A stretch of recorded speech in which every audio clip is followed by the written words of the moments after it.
welcome to, as I always say, what should be Final Rites, but is currently a substitute mini campaign that we're playing called Tabula Rakshasa. Asterisk, there are no Rakshasas appearing in this story, as far as anyone is aware.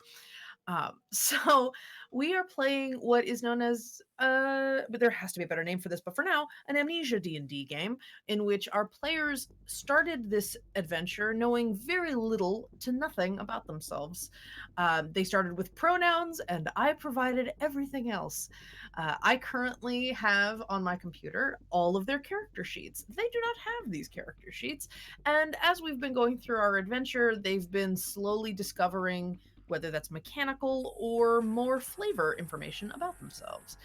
It has been very fun so far. We have had 2 episodes, and we are on our third and final act of this story. Let's before I bust into what we've been doing in the last couple episodes, let's go around and introduce ourselves. My name is Angela. My pronouns are she/her. I am a player on Final Rights usually, but you can find me here DMing, obviously. I am darling_gypsum on Twitter. I do all sorts of stuff like voice acting and writing and D&D and RPG stuff, and I'm all over the place. You can find a lot of my info at nerdsmith.org. Which is the network we are currently on. And I'll just go around the horn. You guys introduce yourselves, tell people who you are, what you're excited about that you're working on right now, and anything else you'd like to share. Rachel, why don't you go first? Okie dokie. Yeah, I am Rachel. You can find me on all of the social medias, pretty much all of them, with the handle @Talanir. And yeah, so obviously I'm here with these wonderful people to play D&D tonight. I also do a lot of tabletop role-playing game inspired artwork, which you can find on my Twitch channel, where I stream my art process at the moment on Tuesdays and Thursdays. And then on Wednesdays, you can find me on the Scraticus Academy channel, where I am DMing the long-term campaign Heroes of Redwall, which is a nice epic adventure set in Brian Jacques' Redwall book series, using the Song of Ice and Fire rules system. And other than that, that's pretty much me at the moment. Mostly lots of art and lots of tabletop role playing, which is a pretty good way to spend your time. Beautiful. Thank you, Rachel. Jason, would you like to go next? Sure, I guess. Name is Jason, @JustJason, please, on Twitter. So happy to be here. Usually the DM of Final Rights, but handing off to Angela for the duration of this little... Yep, just a little bit for this wonderful little mini campaign that we've got going on. Other than that, you can actually find a pin tweet of mine designed by Angela, so graciously, on my Twitter profile, telling you where I'll be at any one point in time. Mondays, you can catch me at the Greyhawk channel in the mornings, and sometimes Susanna Grace's channel in the afternoons for 2 very lovely, very distinct campaigns that I will leave anonymous until such time as you actually go to my Twitter. On Thursdays, you can sometimes find me over at the RPG Webbies channel, although there will be a new bit of programming that I'll be participating in that has not been announced, so that's fun. Then Fridays, now, you can actually find me back here at the Nerdsmith Twitch channel running Shattered Forge, which is a weekly campaign that explores the worlds present on the World Anvil platform. It's a wonderful place that I'm sure if we get the sponsorships will pay more than enough lip service to. I'll talk about them very quickly when we're done here. But yeah, other than that, no. We had a little bit of a hiccup in scheduling, so we had to rerun our first session, which you can catch in the VODs or on YouTube, if I'm not mistaken. At least in the VODs. And it's a good deal we got going on. It's good vibes, good energy that I've sort of seized on for today. So I'm going to try and write it out as best I can. Awesome. Thank you, Jason. And Mustang, our dear recurring guest on board our show. We're so happy to have you again. Hi, I'm Mustang or Sarah. I really don't mind which. Pronouns they, them, but she, her are okay. You can find me on Twitter at Mustangs Art, where I do a lot of advocating for better disability representation and accessibility in Dungeons and Dragons and in TTRPGs in general. You can find me on Saturdays mainly on the Twitch channel H Without Limits. I DM Heroes Without Limits, which is a D&D 5th edition show. We're going through Lost Mines of Phandelver, but kind of my version. So it's very spooky at the minute. The players have probably just fallen into the Shadowfell. We'll find out next week. And it's been a lot of fun so far. Yeah, it's all about representing disabled, neurodivergent, and chronically ill people, with both characters and players falling into those identities / categories, if you will. And it's been a lot of fun. And I'm also going to be back in Final Rites, I believe, after this week. I believe that is Playing correct. Yes, playing Shez again, who, if you have not seen Shez is a very dramatic warlock of the Raven Queen, and I love him so much. Shez is a garbage baby, just like all of us. He is a garbage baby, but aren't all warlocks garbage babies? That's very true. But yeah, that's me. Awesome. Thank you so much, Mustang. As Jason said, we'll take a really quick moment to explain to you who we are and who allows us to be here. We are part of the Nerdsmith Network, as you can see on top of our banner here. We're a community of nerdy creators, role players, podcasters, video makers, artists, all sorts of cool stuff. We all work together to support each other, hold each other accountable so that we can grow our content and provide really cool stuff for you to enjoy. You can find more information at nerdsmith.org. And we are, Sophia, we have the right to drag warlocks as we have all played them at one point or another. I'm just going to assert the authority there. We are sponsored by two amazing companies. First of all, World Anvil, as Jason talked about for Shattered Forge. World Anvil is the most robust campaign management and world building software that you can get. It is an amazing community of people, more than 400,000 active users strong, of really creative writers and just people that like making imaginative things. They're so talented. You can find some incredible articles on World Anvil of just about anything that somebody wants to make into a story. It's a very powerful tool for if you're running an RPG, if you're trying to write fiction, or if you just like making stuff up and sharing it with people. You can find more information at worldanvil.com. And please consider, if you try it out for free, you can check out how amazing it is. But you can also consider signing up as a guild member and getting some really cool customization features and helping to keep this community running, because it is very positive and very worthwhile supporting. And we are finally sponsored by Die Hard Dice, who are some really kick-ass dice makers. They make beautiful polymer and absolutely gorgeous metal dice sets. They have a lot of really neat accessories like dice trays and a spell scroll that you can hold your dice in, but then use it as a portable dice rolling mat. There's a lot of really gorgeous stuff out there. They are releasing new colors and new combinations all the time. And if you check out the last plug I'm going to make is our 9 Hells of a Good Time, is our October epic event that we're doing. 12 DMs are running 12 different one-shots over the course of the month, 48 different players, and they're all going to be set in the Avernus setting, in celebration of D&D's new campaign release, Baldur's Gate Descent into Avernus. So it's all hell themed, and I'm going to be running one on the 17th, but as someone who has peeked behind the curtain of what's being planned for this month, there are some ridiculous things coming down the pike. And please check them out. They're on Mondays, Thursdays, and Saturdays. And you can find out how, like, when we're going live with them if you subscribe or follow us on Twitch and follow us here, and you'll get pinged when we go live with those. It's Mondays and Thursdays are at 7 p.m. Pacific, And Saturdays are at noon Pacific, so that you can just chime in. That'll be all month long. There'll be a bunch, and you can jump in on any of them whenever you're ready, because they're going to be doing cool stuff, and they're going to be doing Die Hard dice giveaways. So you should definitely check it out and try to get some kick-ass dice. So, let's see. So far, thank you all for popping in. We're going to start talking about what we did last time. Let's do a recap. Very quickly, our adventure started with the three of you waking up in a magic shop, not remembering anything about yourselves, not who you are, where you're from, or how you know each other.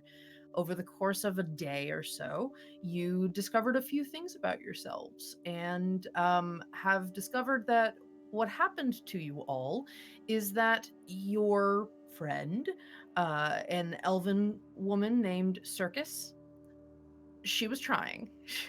Thanks for the air quotes, Jason. Circus is the elven woman who owns this shop, and she botched a attempt at removing a single memory or a single genre of memories from your minds in order to protect you.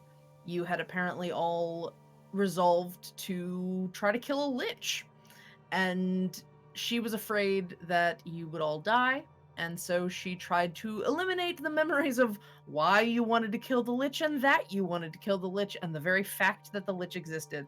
But unfortunately, it messed up, and she ended up wiping everything, or let's say cutting you off from everything, because you have been slowly piecing things back together and catching a few details here and there that you can actually remember.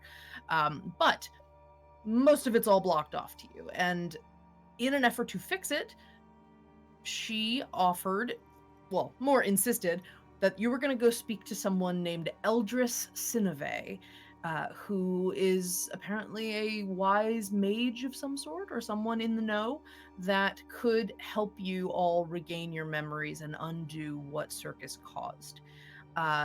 You do get the information that Circus made some sort of arrangement or tried to harness some sort of being, and that's why you lost your memories. It's because the thing liked to eat memories or liked to take them or something to that effect. On your way to Eldris Sinave's summer home out in the Arctic wastes that you all are currently in, you travel for some time and learn a little bit about Circus's relationship to you. You realize that Utvik, the village that you were all in, is a kind of a way stop that you guys have very often, and you knew Circus and the village quite well when all of this lich stuff started happening. As you all were traveling, you set up camp as the day was growing long and found yourselves waking up the next morning separated. Zeratius and Tarman, Jason and Mustang, you were alone in the campsite, and Rachel's character Pebble and the NPC Circus were nowhere to be found. So you traveled searching for them. You followed the trail, you followed some footprints, and came upon a broken tree, something that had been shoved down off its roots, and some sign of something dragging away from that site. As you followed those markings, you encountered what could only be described as some sort of undead person, an elven man that did not seem fully alive anymore, but was conscious enough to be able to speak and seemed to speak some level of disdain for all of you, and you got into a bit of a scuffle with this very powerful thing. It beat up Zeratius quite bad. As a beefy Goliath, it was probably quite disconcerting that you got punched pretty hard. Yep. And you were all sort of rescued by a owl bear that showed up out of nowhere and got into a big old fight with this thing. We're gonna call it a revenant because I don't feel like explaining what it was. It was a revenant. So you get into this. You escape, And the owlbear reappears holding a severed arm in its hand, or in its beak. And it, through speaking with Tarman through his druidic powers, explains that he wants to take you to Eldris Sinoves, and was ostensibly protecting you. Tarman, I believe, strips the rings off the hand of the Revenant, and you follow Zeratius in slightly poor shape, and Tarman and Tarman's snow leopard Newt, which I hadn't mentioned this whole time, which is a crime, all begin to follow the owlbear into the fog where you had been lost, but it seems to know its way. So, just as a cut to, meanwhile, Pebble, just to give you an idea of what has been happening to you in the interim. You and Circus took first watch during your camping. And while you were distracted working on something, presumably goofing off with your sword that you can conjure at will, which we did say that's what you were doing a lot of the time, Circus kind of gets up and rushes off into the fog that starts billowing in.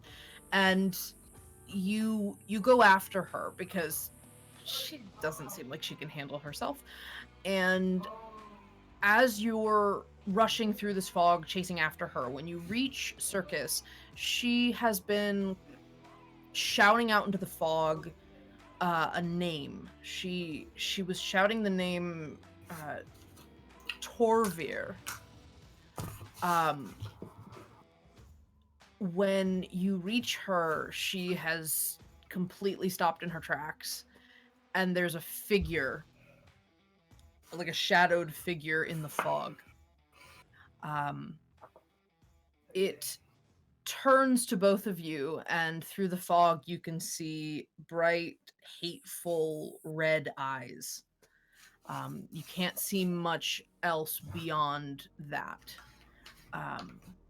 And it has like a hatchet in its hands, and it sort of starts stepping towards you both. You have your sword drawn, and you're ready to start something with it. And as you're preparing and kind of assessing this creature in front of you, you hear this crunch very loud, and sort of, and a tree has been shoved and it falls onto this creature, this undead being.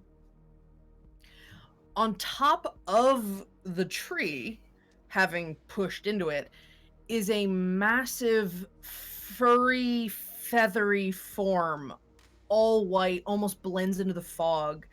It is an owlbear. It has this blank white barn owl face, huge black eyes, and just this very sharp, like razor sharp black beak.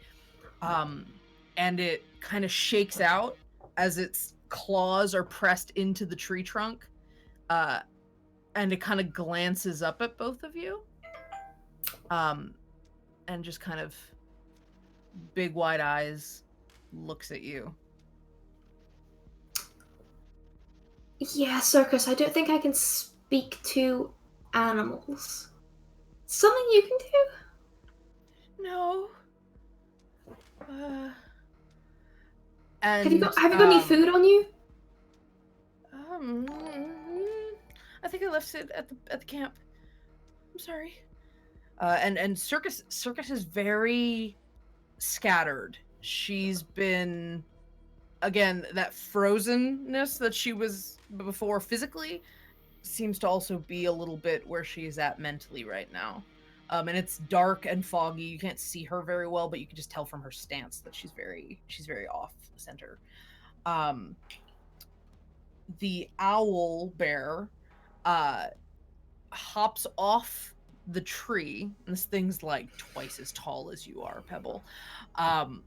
And as it sort of seems like it's kind of stalking towards you, reaches out with a claw very slowly, very gingerly, and drags its claws on the in the snow to like sort of pull and claw at the snow. But then it kind of bows its head and just kind of waits with its shoulder hunched over, almost like a little bow. Oh wait, I think I'm getting a memory here. I think I've seen this movie. You have to bow back. um, uh, Circus just kind of glances at you. Okay. And Circus like puts her hand out. It just makes like this most ridiculous, like dabbing looking bow at the snow owl. It kind of chuffs at you, not angrily, just with sort of an acknowledgement, and like kind of does a little with its head, indicating behind it, and takes another step forward and waits. Does it want us to climb on its back? That's a very intelligent hunting strategy. If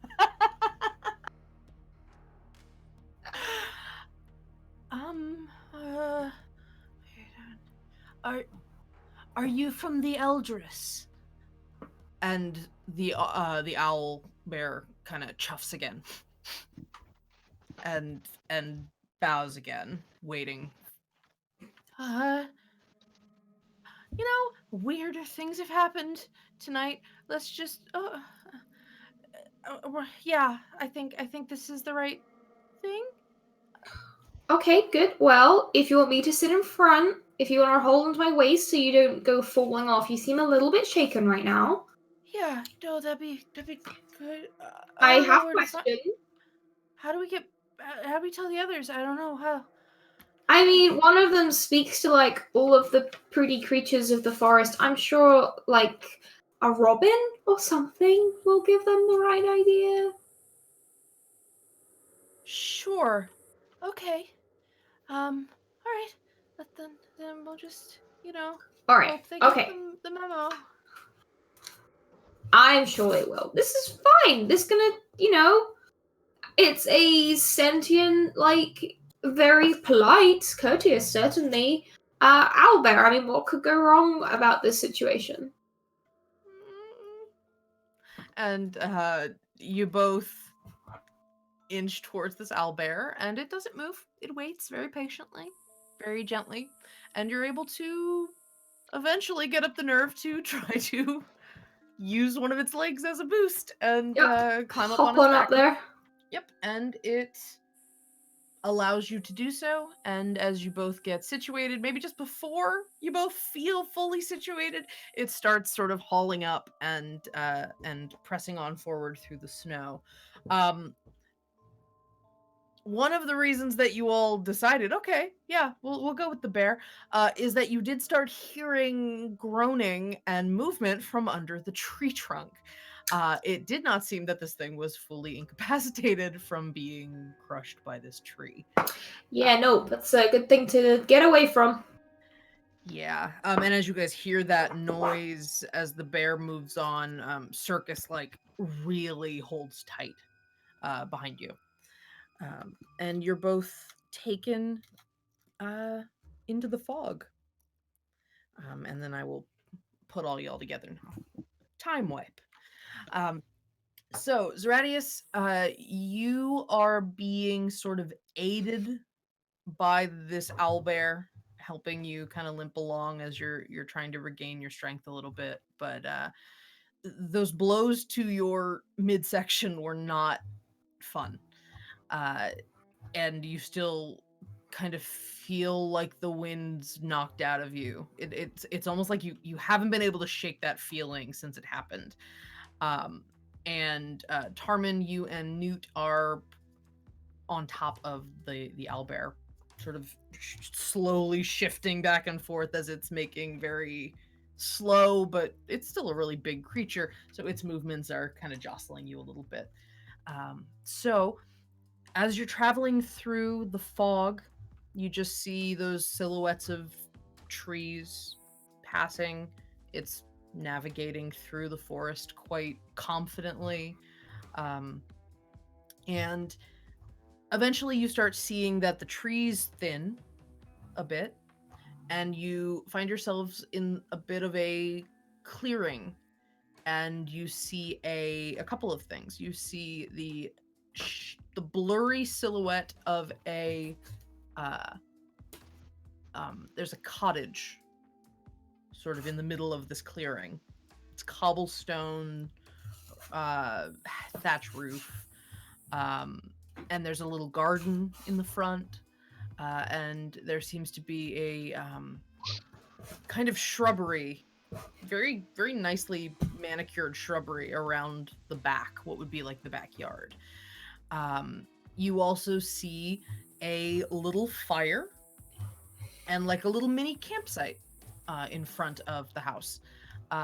Pebble, you and Circus met the person who owns this home, but knowing it might not be a good idea to, like, you know, sleep in a witch's house the first time you meet them in the middle of the woods. You've read enough stories, you think, to know that that's probably not a good idea. So you both opted to wait outside for the others to show up. So she gave you some warm blankets that she crocheted, and you're all bundled up in lots of multicolored yarn as you wait patiently, knowing that the owlbear was an ally of Eldris Sinave and was going to go and seek out your two companions, knowing that that thing was still out there and that they very likely were not going to be able to find their way through this fog.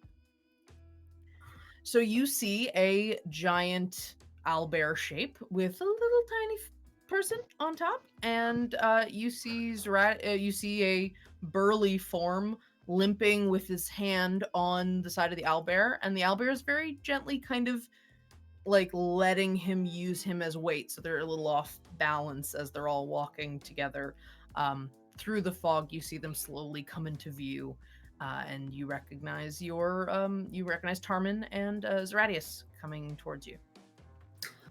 Oh, hey, good to see you found the bear. Zeradius, you okay?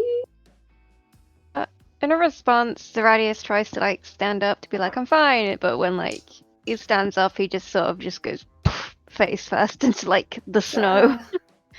Not okay. He's fine. You can. Thanks, surely Tarmin. tell.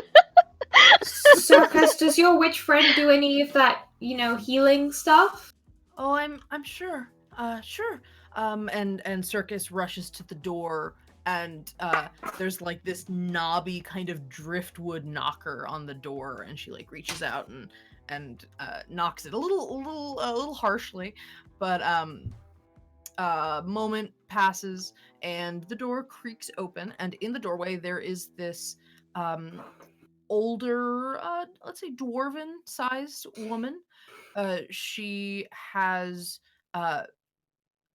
like leathery skin, definitely someone who has spent a lot of time outdoors, and she has a crimson crocheted shawl around her shoulders, dressed a bit like a peasant, very casual, very modest, and she wanders out and puts a like a handkerchief around her face as she reaches out into the cold. And you just see Circus point towards the owlbear, where Zeradius is face first in the snow. Pebble, you recognize this as Eldris Sinave. She was very, not. She doesn't speak very much, but she had a very maternal, kind energy to her when you first met her, and you didn't say much to her.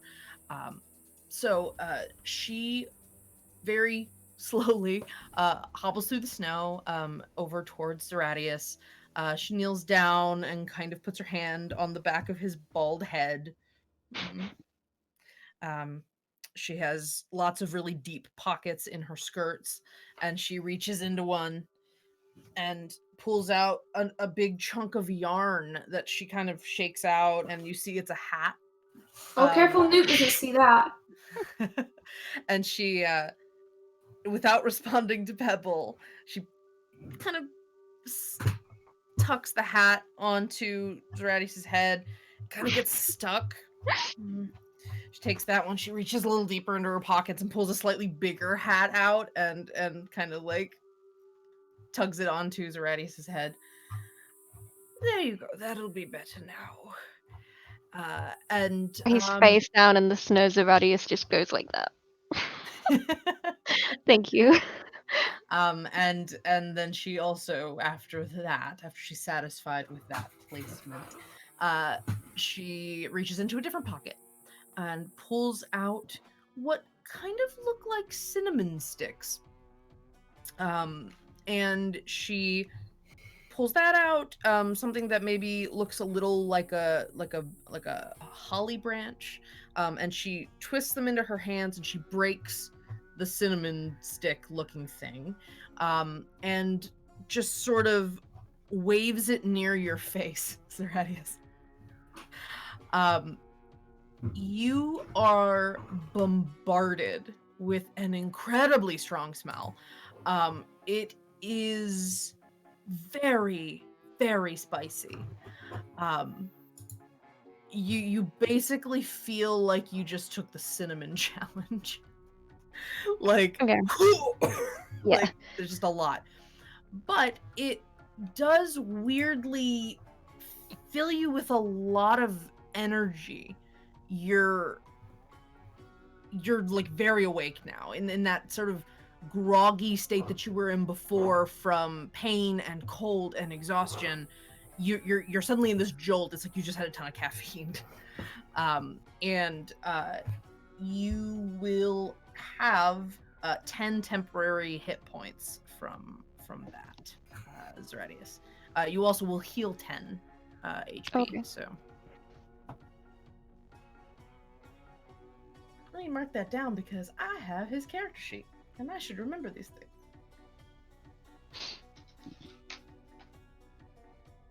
So the group of you work together to try to hoist Zeratius a little bit up onto his feet. Mm-hmm. I take a hint from our setting up camp and I supervise the entire operation. You understand where your skills are. Yep. Pebble will have remembered this, Rachel, but we did discover that Tarman has a 5 strength. Oh, nice. He's not the heavy lifter of the group. Got Yeah, it. he couldn't even set up a tent. Yeah. Wait a minute, I have a 5 strength? You have a -3. You have a -3. Oh no. Anyway. As the Radius limps past, he pats you on the head, Tarman, and just goes, "Tiny man." Bigger man. See, it doesn't. I don't. Just. Newt hops off the owlbear, the snow leopard, just pouncing into the snow. And you know this. Snow leopards are very well equipped to dealing with the snow, and he plods through with very little trouble at all. He's basically got snowshoes for feet, and just heads towards the house, wandering towards what looks like a chimney that's rustling. Like, okay, and starts plodding inside, tail up, very house cat like, just like ready to go. Boy, I love an animal that I can't control in any way, shape, or form. Eldris Sinove takes one of the cinnamon sticks she broke and just puts it in her teeth like a cigar and just starts chewing it. All right, so you wanted to come, you wanted to find me, you found me. Let's all make this a bit more official. Would you like to come inside now? And Sinave looks at Pebble questioningly. I look around at the others. Yeah, I think that would be okay. Well, wait a minute. Is this one of those things where if we go inside, we'll like have to? That means we've already sold our soul or something like that, or? Oh, Wait, that's a thing? I Although thought that apparently was I'm a warlock, so I should really know about this, but I don't. Yeah, to be perfectly Zeradius honest. is like already heading over, and he's like, "Come on, tiny man," and just picks up Tarmin No, off hey, the no. ground and like hoists him under one arm and just starts I- walking in. I thought this whole thing was about us earning agency. Just being carried in. Sinave chuckles at all of this.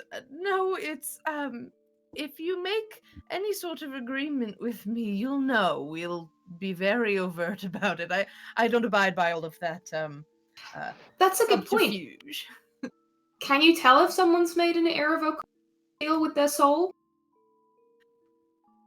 Well, you did just mention it. Because I've got this magic sword and I kind of poof it in. Mhm. And So- I don't remember the arrangement, and I'm a little bit Maybe you sold your memories for such power? Nah, I already know I lost those. And Circus kind of very gingerly lifts her hand. Eldris, that would be my fault. We came. No, let's not. No, we're talking inside. Business inside. And Eldris Sinave follows Zeradius in to her home. Let's go. All right. And Yeah, so you all- Zeradius was in the background during this entire exchange, trying to like pry Tarmin's fingers from the door frame. Yes, exactly. You want to roll a strength check? Yeah. You're certainly welcome to. All right, fine. Contest against mine, shall we? Sure. Yeah, why not? Why not? 19. All right. Mhm. Oh, that's actually one of my better rolls. 14 So total. 11 versus 26. Or no, No, 14 24. total. 24. 24 for Zeradius. 14 total. So with your -3, you got a 14. Yes. It doesn't matter. I rolled a 17. There's a No, 7-point difference between the two of you. So no. You get You managed to like clutch on for a second, and then like Zeradius's hands just like pull your fingers off the door frame. Yep. Inside, you find a very modest, very unassuming little cottage. It's basically a studio apartment. It's got a bed and a kitchen and a little dining table, all made of nice hardwood.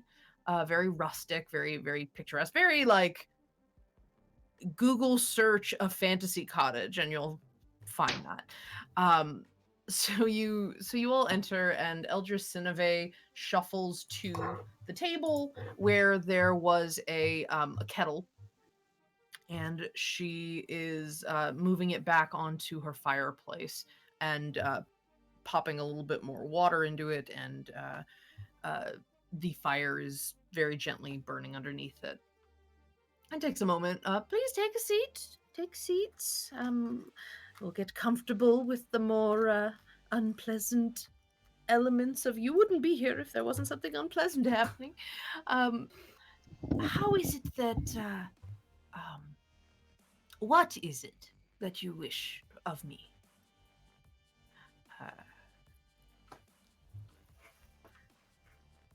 Circus is on the end of the table, sitting there.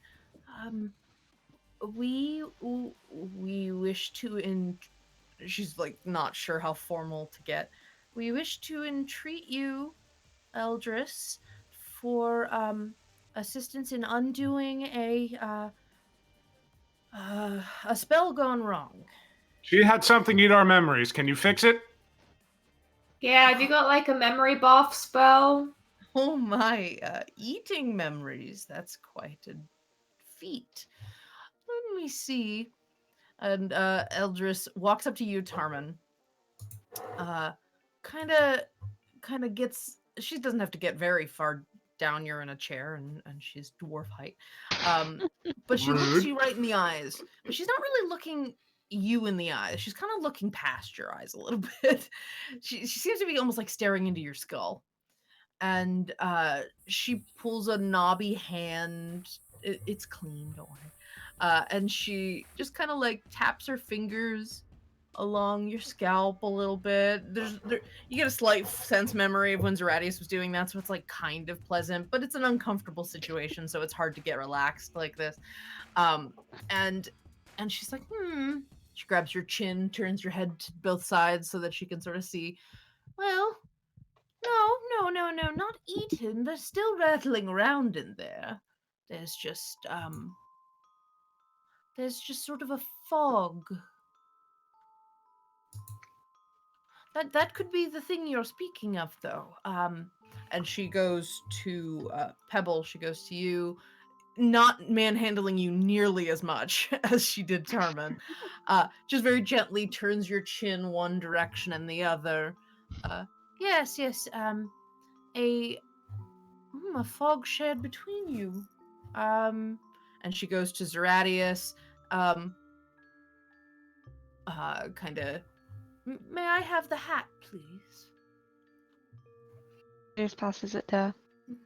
And when she gets that, she reaches up and kind of taps the side of your bald head. Yes, the radius Yes. will lean down. Oh, thank you, dear. Yes, the three of you both. Something disrupting. There's a some sort of yes, a creature of some kind, some sort of spirit or specter. Yes. You did quite a number on them, my dear. Circus just looks very sheepishly at the table. Yeah. I made a grave mistake, and we wish to undo it. So wait, you stuck a spirit in our heads? Yeah, so a ghost is doing all this? Well, it was supposed to, the book said it was going to mask unpleasantness, or it was going to mask the memories of what you. It had some sort of vague intonation about feeding something, but it was supposed to be just a little, and it ended up being a lot. So we've got parasitic ghosts in our brains? Elder Cineve says, that's a bit of a gross oversimplification, but close enough, yes. So what do we need, like one? an exorcism or something? Yes, the thing to do for this is quite dangerous. You would And she thinks and steps away from the table. What, dangle our feet over a cliff while we're, like, No, sitting on no. ice? Like, what? No, to do this would require the collection of I would need some ingredients. But one of which is quite dangerous to obtain. It would be a heart-stoppingly treacherous journey, and you'll face the darkest of. And Circus lifts a pouch up from her pocket. I think you mean this. And she tosses it across the table, and Eldris Cineve looks in and opens the bag. Oh. Good on you, then. All right, well, the second hardest part of this is done. And she... All right, all of you, let's get going. Well, to the backyard. And... Go ahead. I'm assuming that's why you were out when we first woke up. I'm just gonna look at Circus. Circus just shrugs and taps her nose at you. That's a yes. I think yes. I sort of figured that meant yes in whatever code we might have had before, Code, that's just what everybody does. It doesn't. And she she heads out to the backyard with Eldris Sinave. She opens up this little barn door, opens two ways. Zeratius, you gotta kind of duck a little bit to get Oh through. yeah, Zeratius has been ducking under things the entire time. It's I'm just been like imagining that this. yeah, I've been imagining that this witch has got like herbs and like pots and pans hanging from like rafters and There's stuff, been so he's having to like occasional, dodge. clank. Oh, sorry. So she leads you all out into her backyard, which is enveloped through a with a shrubbery kind of hedge maze looking surrounding space. In the center of this backyard, though, is what appears to be a fountain, like a nice stone fountain. For being in the middle of nowhere, like this is very permanent looking. And it is kind of frozen. You know, it's very, very cold out. And the water is sort of frozen down the side of this column where the water would be pouring out. And the column is sort of this spiral pattern across the outside of it with all these fairly indecipherable runes. Occasionally you might catch a word here and there, so it seems like it's multiple languages or multiple cuneiform style writings. And Eldris Sinave walks to this fountain, and with a little flourish of her knobby hand, places her hand on the ice in the main pool area. And from her hand, the ice kind of ripples as if it was water, like liquid water, and starts boiling. It's still ice, but it started boiling. And eventually it kind of morphs into what looks like a normal water. And there's just steam rising from this fountain. She opens up that little pouch that Circus offered to her and just pours the contents of it out into the fountain. And there are these little flowers that have kind of a black petal to them. They look like wildflowers, but there's a lot of them and they're kind of all jammed into this bag. And they've got sort of slight thorns across their stems, and she pours them all into the fountain. And as she puts them in to the steaming fountain water, it spreads very quickly to fill the fountain with this greenish blue, like steeped inky color. And it fills the fountain, and so this fountain is now this sort of murky green.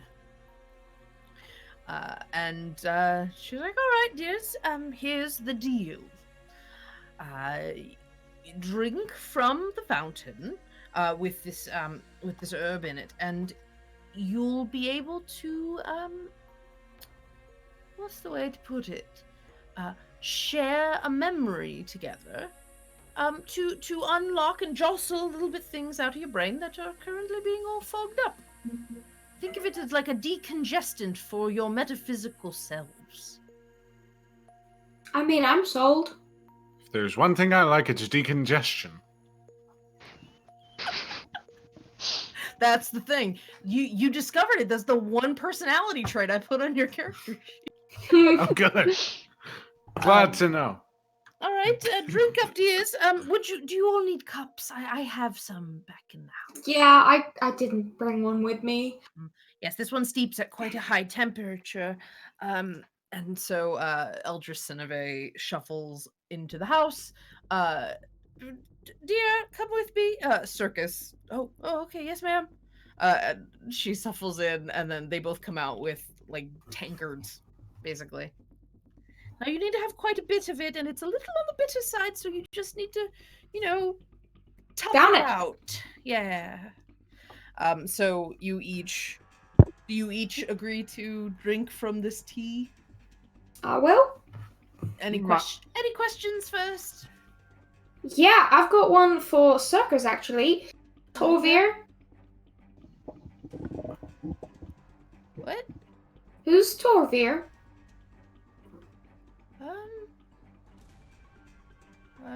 She kind of pales when you say the name. And why did you run off into the mist and blood?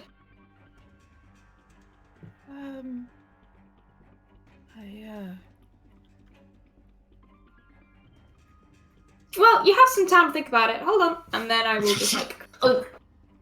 Yeah, Zeradius finished his like a while ago while that was happening. Okay. Well, Zeradius, you took a seat. You took a seat in the snow, chugging, and it's just you get a little. It's warm. It is very bitter, but when you drink it, it's so nice to finally once again not feel the cold. You feel a little more like yourself a bit. It's not as cutting out here in the snow. And even as you all stepped out here into the shrubbery garden, it was frozen and but somehow not as unflinchingly frigid as it was out in the wild. So it's actually a little more comfortable here. But Zeradius, you just sort of lean against the fountain and it's just nice, and you realize your eyes have closed and you just kind of fall a little low to the side and you gently sleep a little bit. You're like napping. It's like you've had a rough day. You need a rest. Tarman?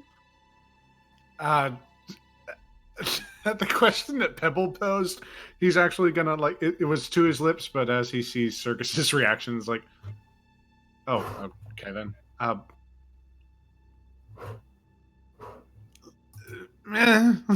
Just quickly as possible, like try not to think about it.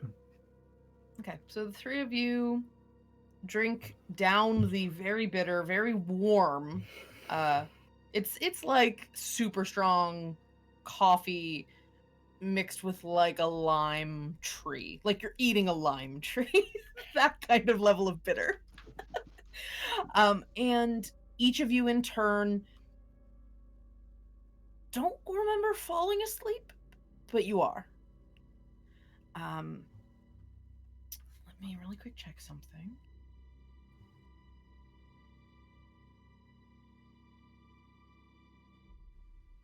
Okay. We're gonna use passive initiative to determine who goes first. All right, so Tarman, you wake up kind of. Oh no, not this again. Please tell me I remember everything that's happened. You wake up in the room and there's I'm sorry, this was Groundhog Day. That was the whole point of this. Oh no. No. You you wake up but you're not like in bed. You're in the middle of an activity.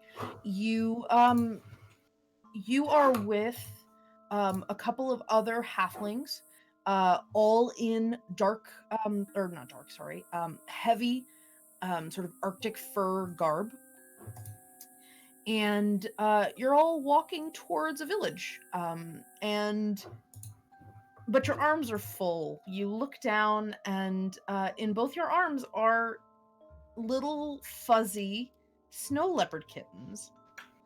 And you look to the side, and the other halflings are also carrying a couple of them. You're traveling to these little huts that are made of a mix of rock and snow. And one of the huts, you're welcomed inside with these other halflings, and there's like this warm, cozy little space with furs on the ground and some fish having been in jars. They're sort of preserved, and there's some dry fish on the ceiling. And you all put the kittens down to like sort of play on the fur.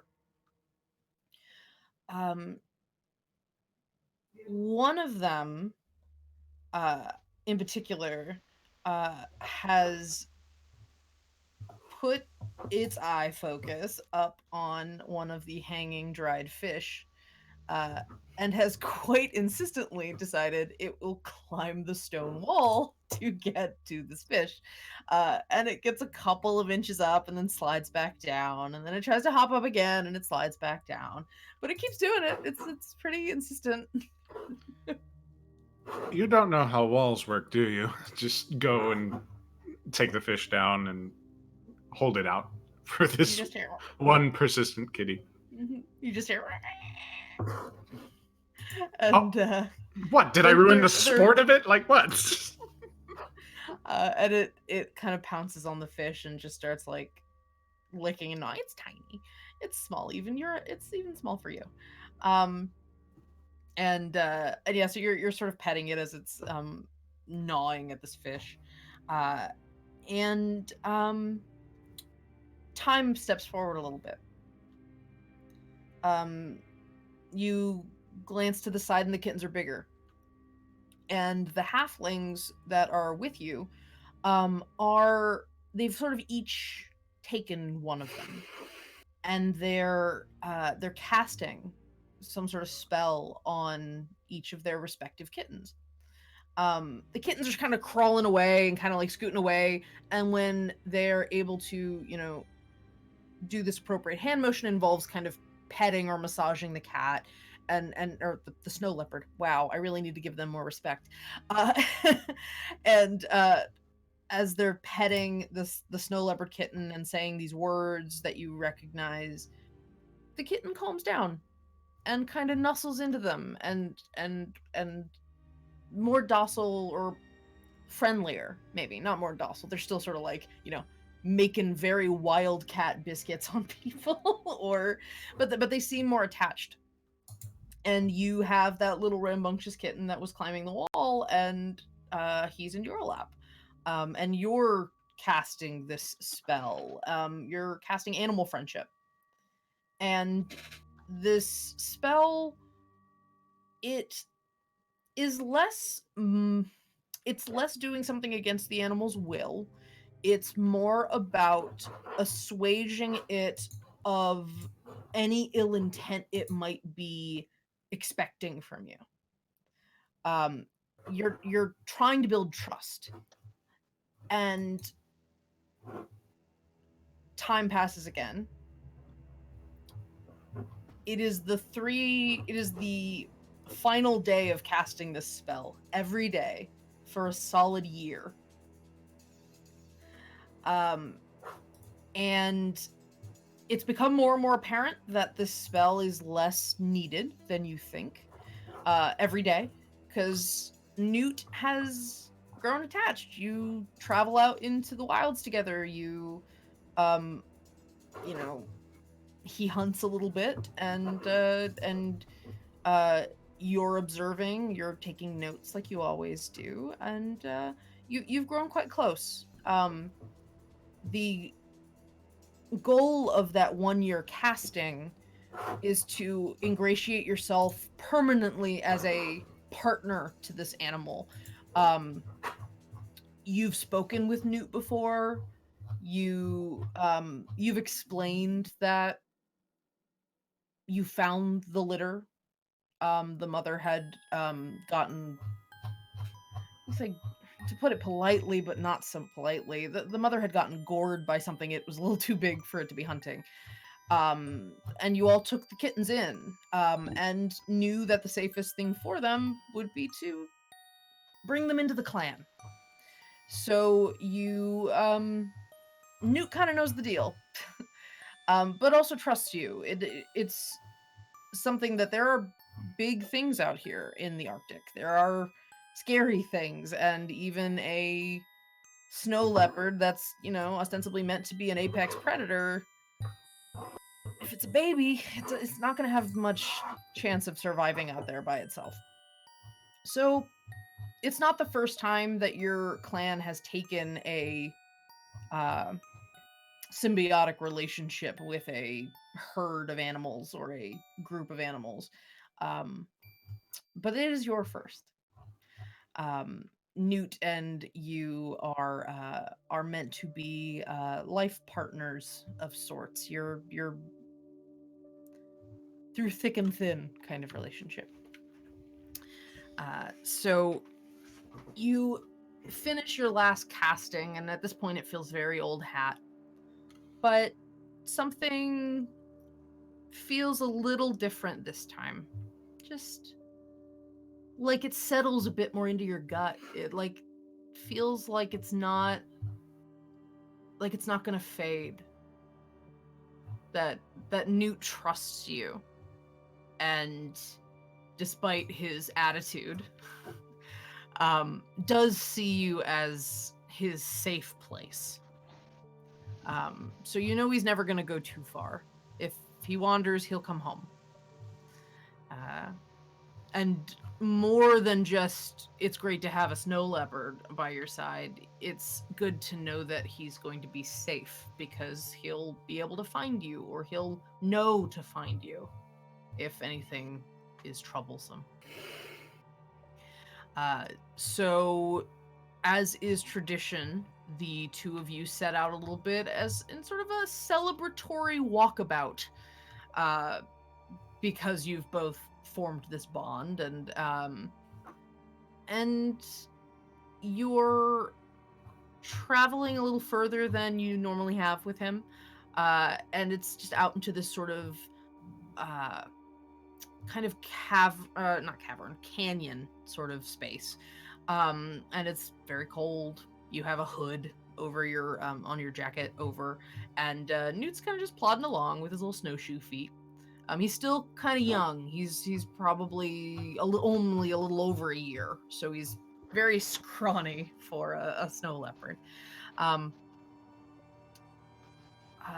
Zeratius and Pebble, you have been watching this too. You have not been participating, but it's almost like you were watching a movie. Tarman was on the... Tarman, you were experiencing it firsthand.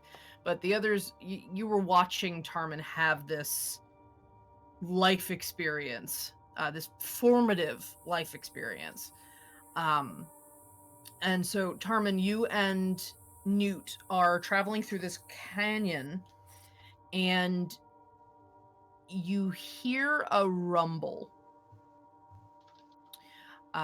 The ground is shifting a little bit underneath, and there are volcanic hot spring areas near here, so that's not entirely unusual. But you do hear eventually a kind of a groan, and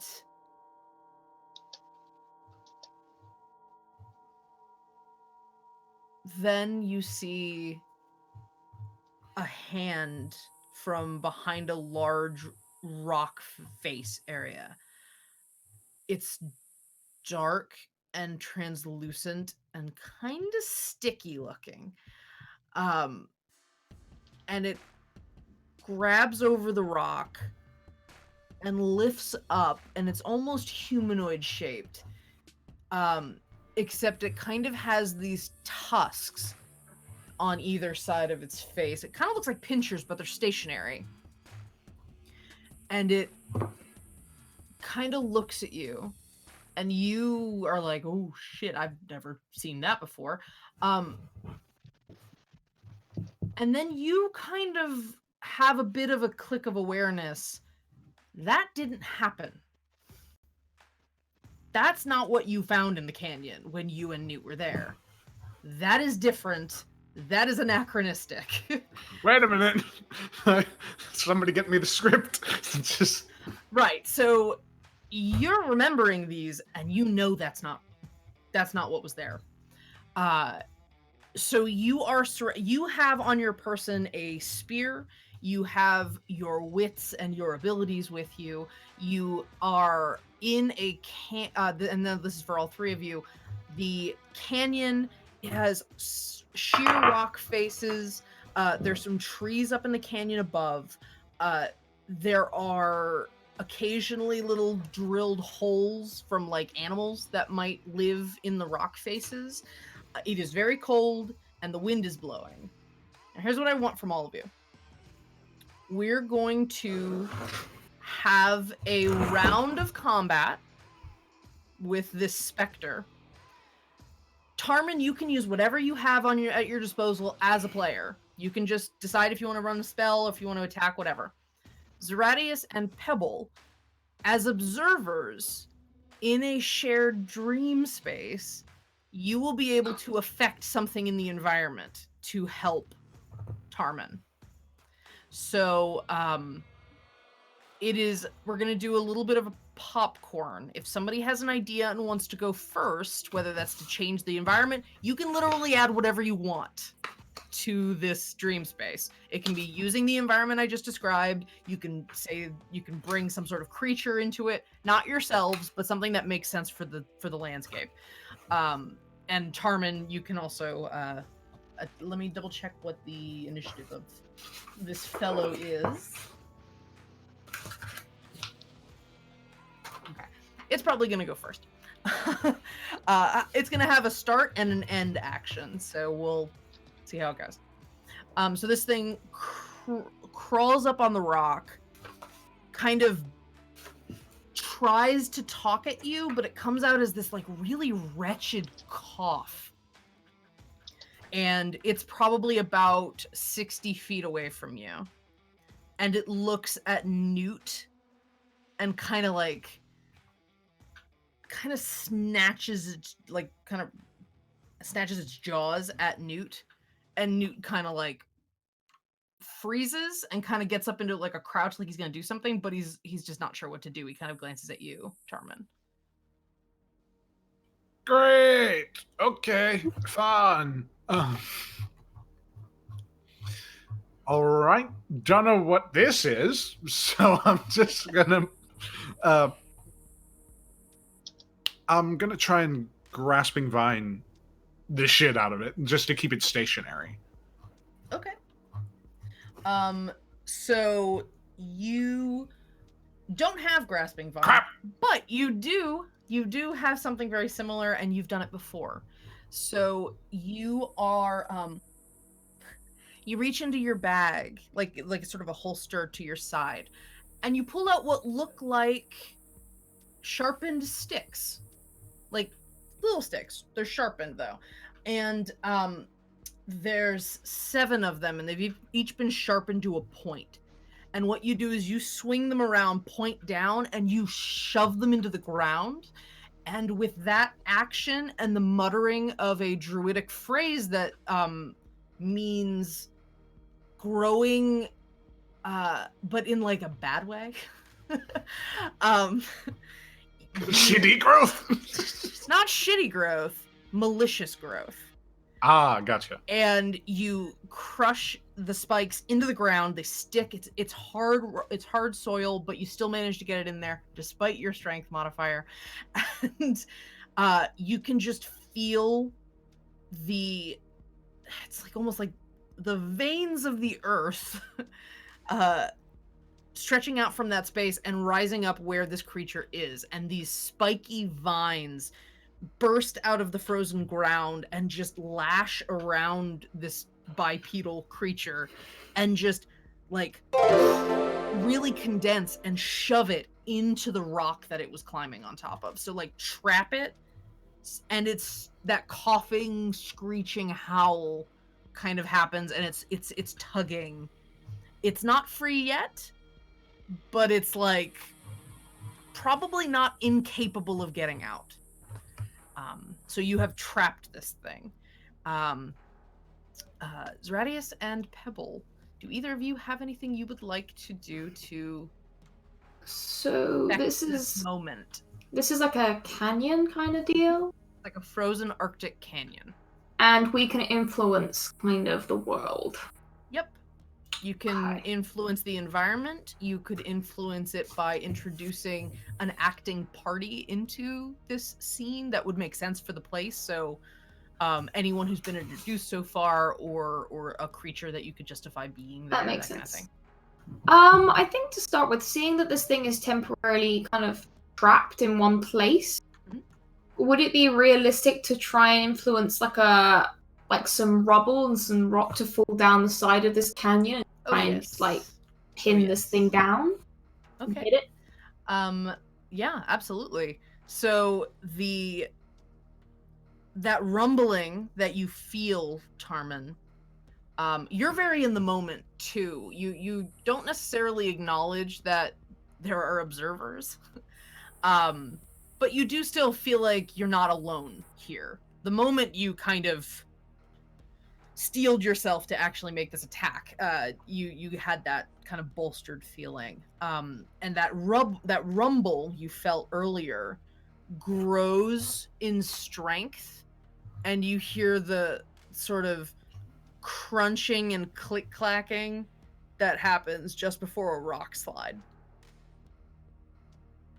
And above, on one side of the canyon, let's say the side of the canyon that the rock and the creature are stuck to, just a big chunk of the rock face shears off and sails down and just breaks on top of this thing. And you hear a crunch and more screaming and more of that coughing, and it's really unpleasant, but it is clear that really fucking hurt. So it's reaching out. It manages to get some of the vining off one of its arms and latches onto the ground and starts pulling itself out from the vinage. It's kind of seeping darkness right now instead of blood. Fun. Yeah. Mustang, would you, or Zeradius, would you like to do anything else in this moment to help Tarman? Canyon, like, kind of desert-like, would you say? Or, like, It's dried out?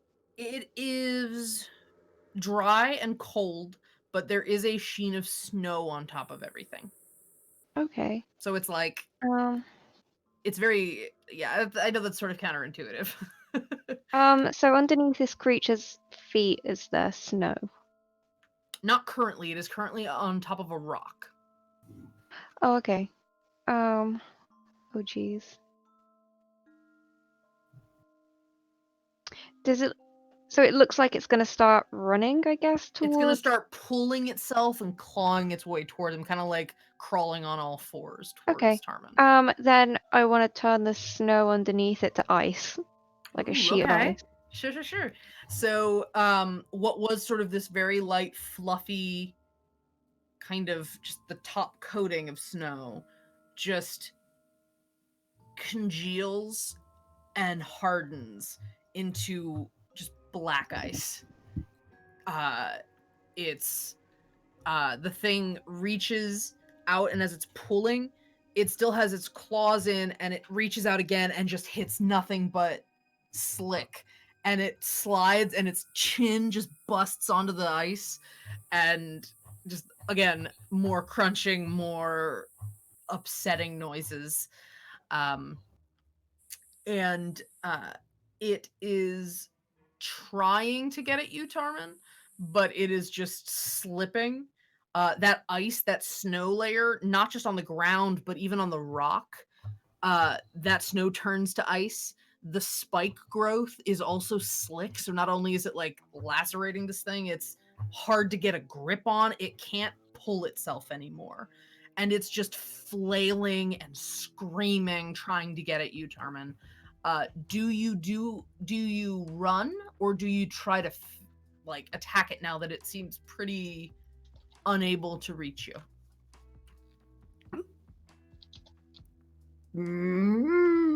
Better safe than sorry. I think is the offense. Okay. Big offense here. All right, what do you do? Or attempt to do? You can still give me an intention. You have things that you don't know about yet. I'm trying to intend like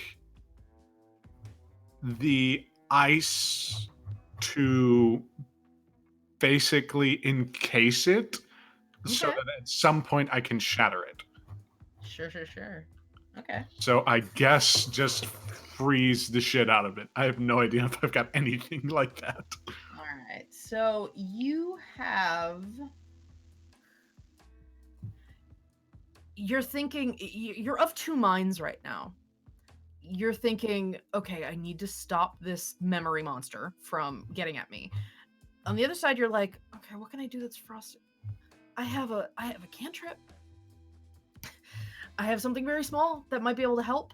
The other side of you is thinking, but this is a dream. This isn't real. The things that are happening aren't necessarily what happened logically. So, you just thank you for that miming. That was very good.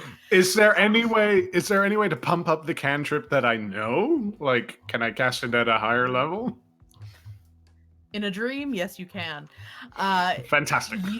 As I said, the memory version of you, the younger, slightly less experienced version of you, is like, okay, I know, okay, and you kind of reach up as if you could grab some of the cold from the air, and you kind of throw it at it, and you, the aware of the dream you,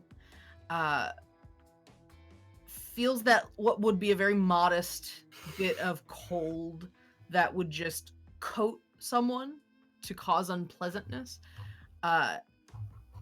you try to reach hold of even more of the cold around you.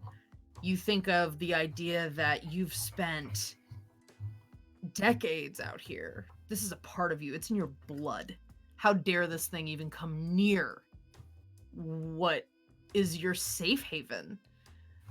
And you just kind of tap into that feeling of righteousness and fury, and as if reacting to that feeling, the entirety of the air around this creature just fogs, as if you were condensing the moisture in the air, and then it hardens and just freezes this thing in place, and you see sort of this trembling black claw sticking out near you, but then eventually it stills under that thick sheen of solid water that you've condensed around it. There's a moment of like deathly quiet. You're just by yourself, and Newt kind of prods up next to you and like nudges you, kind of like in comfort. Yeah, and you scruff up his hair or his fur, and you hear that coughing, grumbling moan from under the ice, and you lose sight of it under the ice. Like you could see it was clear ice, but it's almost as if it's lost form inside this encasement of ice, and little fractures form along the ice, and just with this cacophonous shatter, the ice bursts, and a cloud of black just rises into the air and flees. It GTFO'd is the conclusion of that moment. Then don't come back. Why do I even have a spear? I just sort of look to the spear on my back. You glance down at Newt, and Newt is full-sized, what you remember him now, and he jumps at you and knocks you into the snow, and as you knock into the snow, we cut to black. Fair. That's fair. That's fair. All right. Pebble, you wake up in the middle of an activity. You are swaying back and forth with the motion of a small boat in the water. You're on a fishing rig, little thing, enough room for two people to work. And you catch something in your nets. You and your fellow fishermen who's a human man, dark skin, gray hair, crotchety guy. You both work together to pull up from the water this massive net, and among these little fish and like some weird Arctic crabs that are really long-legged and creepy, they're kind of spider looking. In there, writhing in the net, is a huge figure, easily 7-8 feet long. And its hands are gripping the net in like a death grip. It has this sort of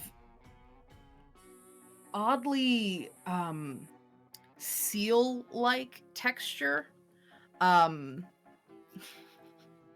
Jason, sometimes seeing your face, I can hear you go, what? Just to shorthand this, it looks kind of like a mermaid, except it has a very like sea snake like tail, and it's in this sort of seal, this sort of like smooth, almost skin, almost fur texture. And it's like clawing in there. Its top half is this very dark gray green color. It looks like it has lichen growing on its skin in all the right make this PG places. Very androgynous form, and has long black green hair that's sort of in its face, and it's all caught in this net. You see the face of this being for a moment, it peeking through, and it meets you with these very, very big, very, very dark eyes, almost seal-like. And you hear a voice in your head. It's low and deep like a trench. And it says, it thinks in your head,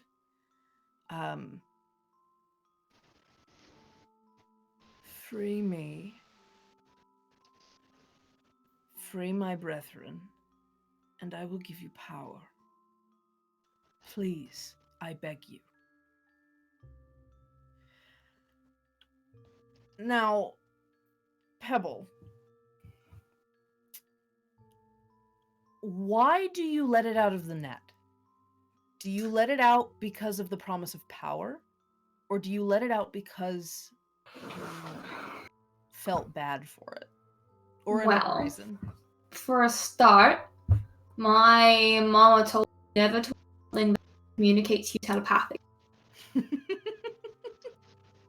And if we're not going to eat it, it would be a waste of everyone's time to haul it back. So, I'd like power is nice, but I think primarily it's more of a kind of a I don't want this thing to curse me and my family for 100 years. It looks vaguely magical. Fair. Okay, so it's a mix of sympathy and fear. So you get into an argument with your fellow fishermen about what to do with this thing. It's like, are you kidding me? This could feed like a ton of families, and it probably it's one of those things that like, you know, pulls sailors off boats or something. So you get into this argument. It's good, buddy. It's got a face. It wears lichen. We have the same code. So you reach to the net and you're trying to tug it loose. It's a very fine net. You made it yourself. But you're not able to get a hold of it, and you and he are fighting over this net basically. And you are adamant. You need this thing to be free. You have decided that is its destiny. And with that moment of intense surety, you feel something in your hand, and a blade appears in your hand as you're like kind of in the netting, and confidently you pull with the blade, and it shears the net open, and everything falls out, including this very large figure. It disappears into the ocean, and you don't see anything. And you proceed to continue having an argument with this fisherman who just kind of gets into your face about, like, what the hell? Hey, buddy, magic knife. He does hesitate when he sees the sword in your hand that was not there before.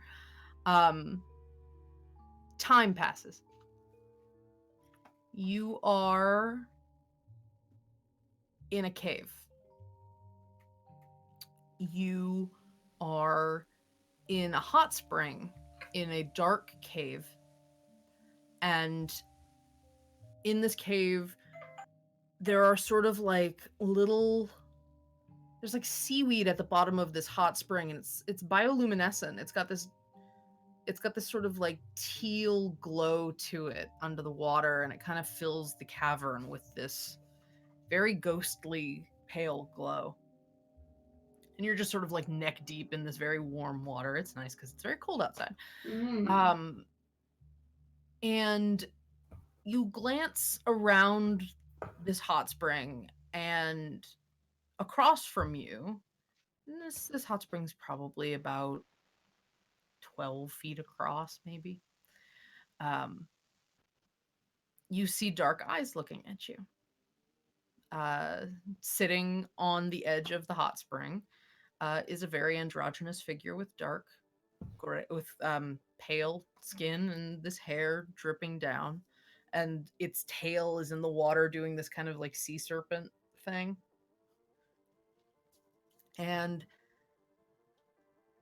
you remember that this is how you connect to the Naiad. This is how you sleep and you wake up in this space, this safe sanctuary. Maybe it's real. Maybe it's just a conjuration of the creature and how it chooses to commune with you. But this is a very familiar, very welcome place for you. It's a place of you can relax here, but then you learn here, you grow here, and there's come to be an understanding between you and the Naiad. You took on a role as its champion. In more modern parlance, you're kind of an eco-terrorist. A little bit. Like you're a freelance. Freelance eco-terrorist? I don't Tell me know more. how that works. You see time passing in this place where the Naiad asks things of you. Most of it has to do with beings of Fae or of nature being stripped of their freedom or being wiped out. You are called to scare the devil into some people and kick them out of protected lands as far as the Naiad is concerned. Protected waters as well. It has sort of claimed the coastline of this part of the continent, and you are its champion. And you have a very reverent relationship to this being. It gives you power, but it gives you respect and gratitude above all else. And you see these tasks being given to you in this space, in this cavern.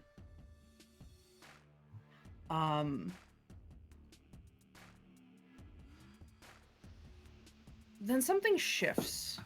It doesn't feel right.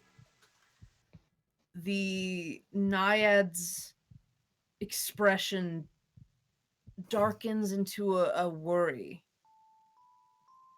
And its eyes grow even darker. And the darkness of that seal tail texture begins to climb and grow and deepen into like this very just the darkest dark. It's the blackest black. But you are not a Nishkapur. It's so you are watching as the form of the naiad is overtaken, and in the water, kind of seeping into the water like an oil slick. What was the naiad is this grotesquely shaped, sort of mermaid-looking thing. Skeletal, like I said, seeping in places. It's got slashes and like piercing down its neck. It's got like a sheen of frost along its body. It does not seem to be from it. And it coils this gross tail up into itself like a snake and sinks down into the water. As a description for everyone, here's what you have to work with. As I said, there's bioluminescent. There is still, it's dimmer now, but there is still this bioluminescent seaweed-looking kelp stuff at the bottom of the it looks like it's about 20 feet down, maybe 30. This is a relatively small hot spring, like pool. You could swim across it pretty quick. Probably like one big jump and you could get across it. The water is very warm. The cavern around it has stalactites and stalagmites growing. There's a lot of lichen around, and this is a warm space protected from what you can hear outside the cavern is this roaring of an Arctic wind. So that is the location that you have at your disposal. And Pebble, you see it sink under the water. You have that sort of, oh god, Jaws is in my bathtub sort of reaction. That sort of like blood run cold kind of, oh god. And the seaweed, the glow disappears for a moment and you're left in darkness. Well, I'm just gonna pull myself up out of that water. Yeah. Kind of crouch on the side. You scramble out like a wet cat. Just like shit, and you pull yourself up. And next to you on the ground, you do not currently see your sword, but on the ground you see your fishing gear, your kit, your normal like day-to-day equipment. Several daggers are on the side of your bag, and you have rope and a torch that has not been lit. Okay.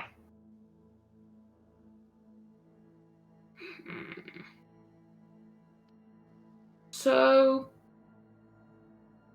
not being like fully aware of what they're able to do, like in themselves as well as outwardly.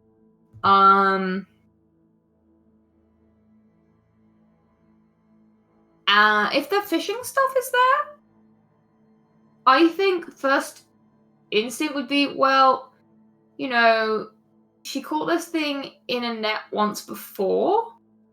She would probably try and check to see if there is a net included in her. You do have a fishing net. It's, then I think neatly packed, but you know how to set it up so that you could throw it if needed. Yeah. I think her first instinct would be to cast this over as much of the pool as she can.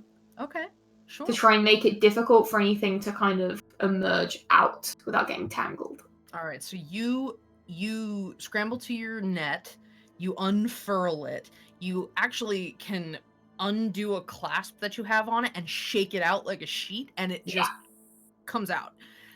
It covers probably about 8 or 9 feet of this 12-foot radius space, and you've got some ties on the corners of the net, and you can find like some of the stalagmites on the ground, and you like make kind of rough work, but you try to tie them real tight just to give it like anything that's a little odd shape to something gnarled. You wrap it around that to keep from hopefully keeping it from surfacing on that space. So you set this net. Yeah. You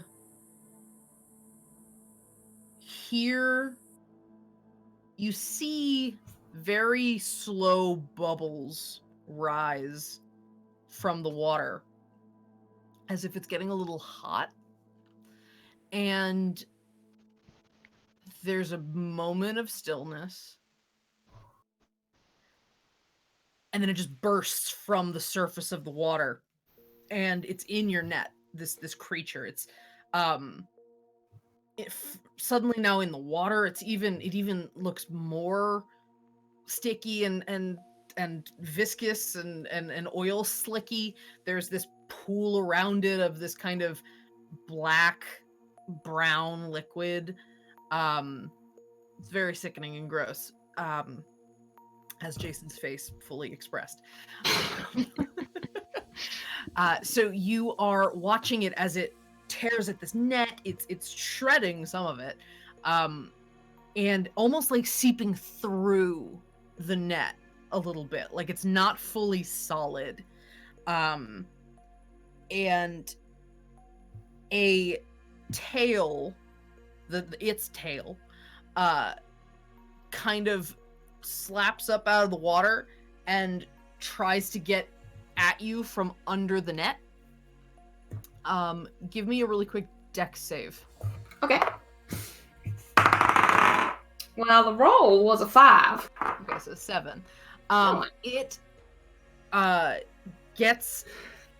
slips right under the net, and how did it get longer than it was? Dream logic.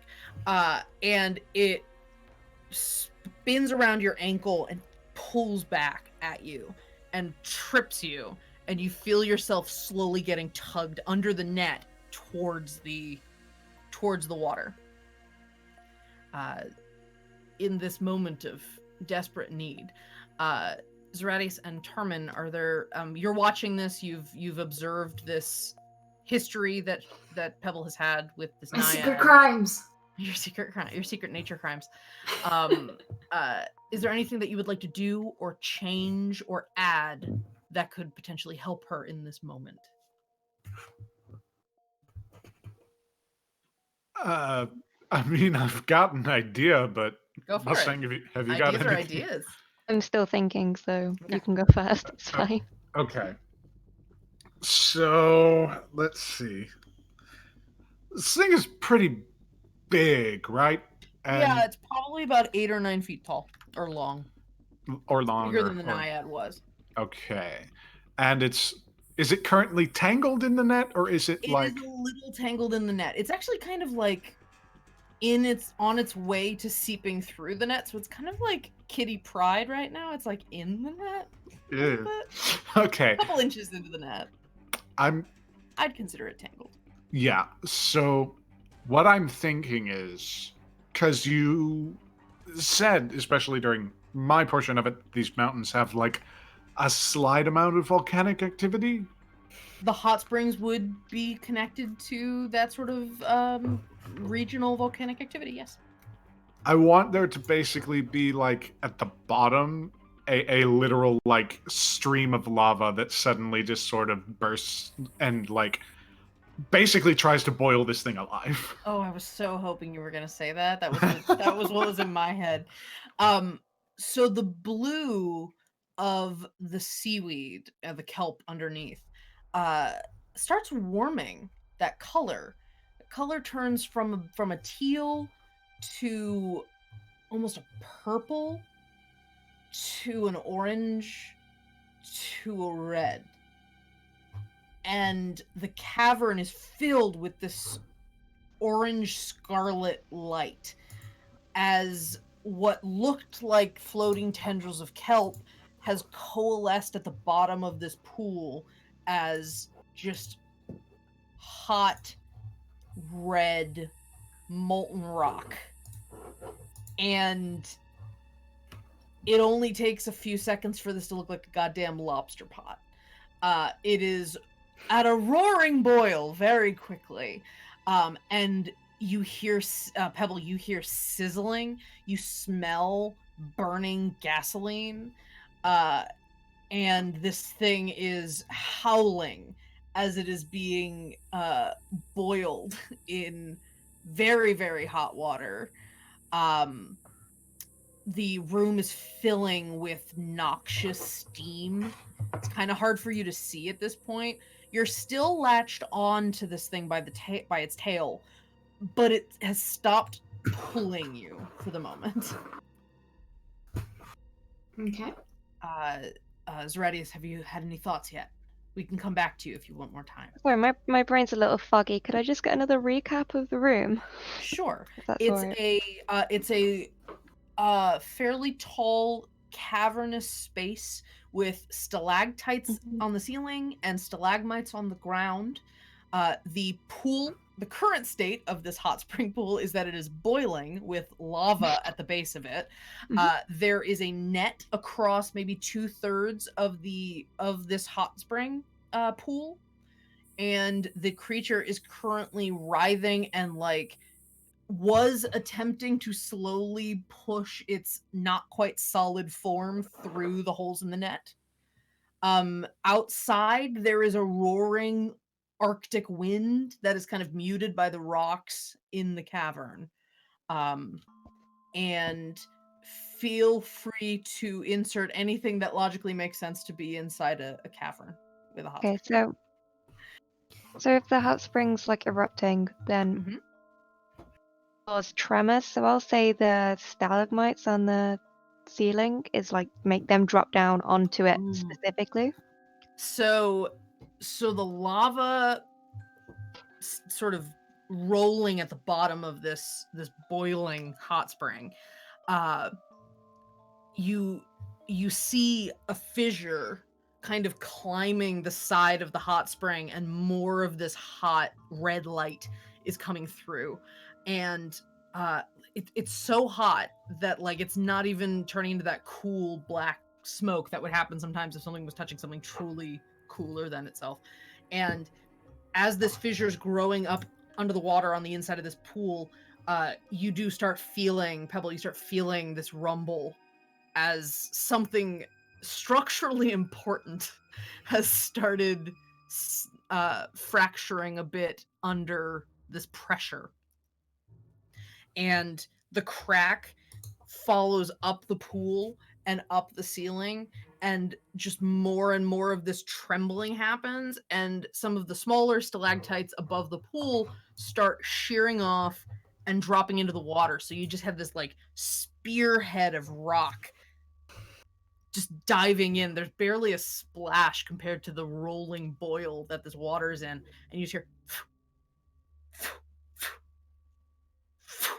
as these things are falling in, and one of them hits the tail of the creature and it howls and it lets go of you.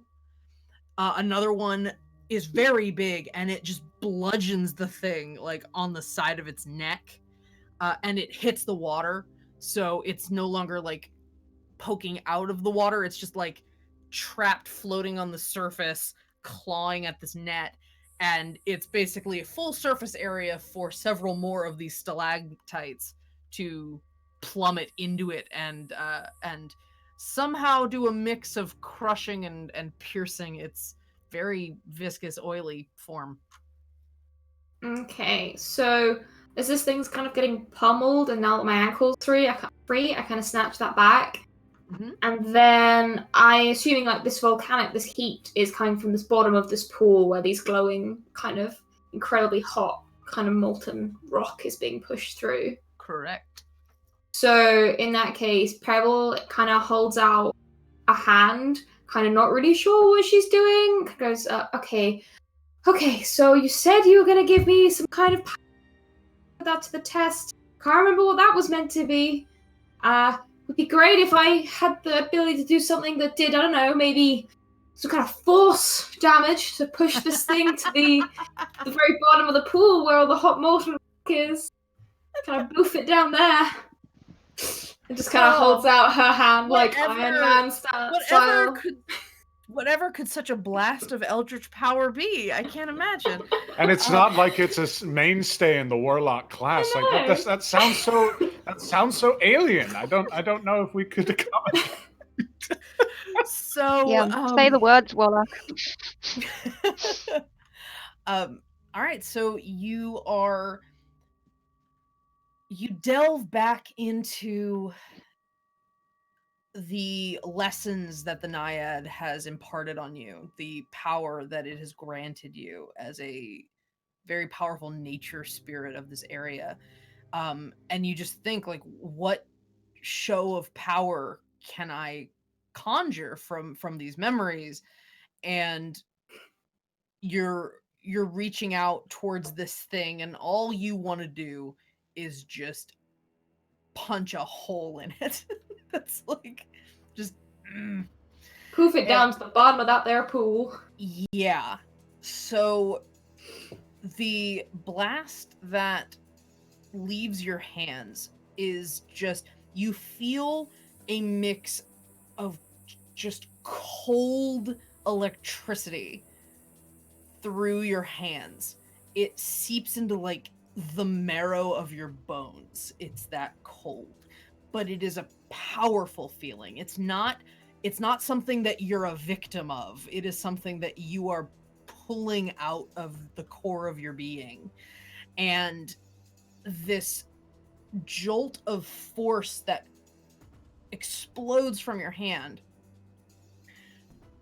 it seems like it looks a little like a missile at first, but it kind of flattens like a bullet hitting a wall before it strikes this thing, and it just batters down. I keep using metaphors, but it's the best thing. Like a coffee press. Just pushes this thing down the cylinder of this like little trench-like pool, and you see its form obscured a bit by that rippling air of force that you're shoving.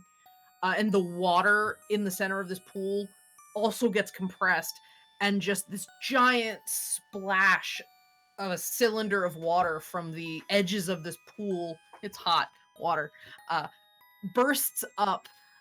You are in its splash zone a little bit, so there is a singe of hot water splashing you. But more importantly, the black figure of this creature shoving further and further towards the lava. And there's just a sizzle that you hear, even through the roar of the water. And a scream, this dark, guttural howl. And the steam that comes up from you just pressing water and pressing what seems almost like oil into this red hot molten rock. The steam that rises is dark and smoky and smells awful. And it fills the room with this dark cloud of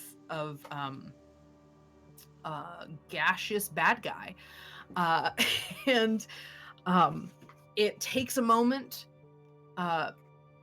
but there's an air current of sorts towards the sound of this winter wind outside, and the gas and the smoke and the steam from the actual water just starts filtering that direction, like someone opened a vacuum out into space.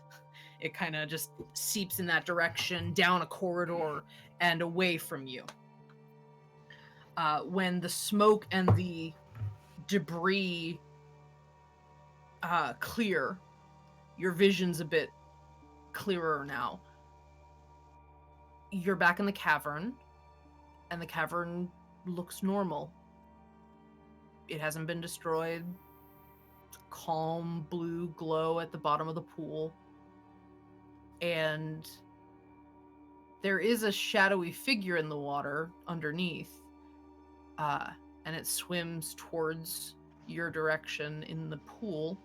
And as its head peeks out from the water, you see two very large black-brown eyes staring at you, sort of just below nose level, or just above nose level. Sorry about eating you into the pool like that. And it, just without saying anything, the naiad reaches out its hand to you. And she would take the hand. Just holds it very, very reverently, and then pulls you into the pool. You can tell it's a playful gesture. And with the splash, we splash to black. Zeradius, you wake up in the middle of an activity. You are kneeling on the ground of a courtyard. It's summer here. Summer here just means it's slightly less cold. And you are looking at the ground at a collection of little tiny caltrops on the ground. They're not very sharp, and they've each got little runes and stuff on them. The part of you that remembers that you're trying to remember something recognizes these as the objects that Circus returned to you before you left to go to the house. But the Zeradius in the moment is just focusing on these little caltrops and on the rubber ball in his hand. And you're just bouncing this ball on the cobblestone in front of you, or underneath you. And you're bouncing, and you're bouncing. And you bounce really hard and swipe your hand across the caltrops to grab as many of them as you can, and then catch the ball in your hand. There's something meditative about this activity, and also just really freaking fun. Like, you're just pleased that I get to do this for a living. This is awesome. And you open up your palm, and in your palm, all of these objects look very, very small. And you have the ball. You can drop the ball off with your thumb. It's not really important in this process. Mm-hmm. And you count the number of caltrops that you managed to keep. That number means something. And then you look at the caltrops you managed to get, and you kind of observe the runes on them. Those also hold meaning for you. And as you consider the combination of how many you caught and what the runes indicate, you are filled with a sudden bolstering of confidence, because whatever you were asking of your goddess, the Bairn, she has given you a positive auspice. You are, she has given you an indication of a good omen of your task. And you put the artifacts that you use for your augury back into the little pouch that they come in.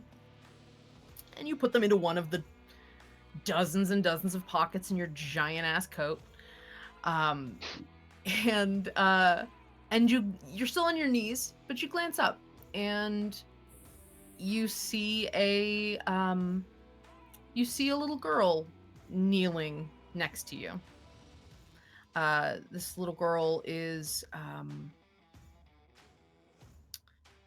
she seems to be elven. Very long ears, like longer than most elves that you know. Um, and her skin is a pale blue.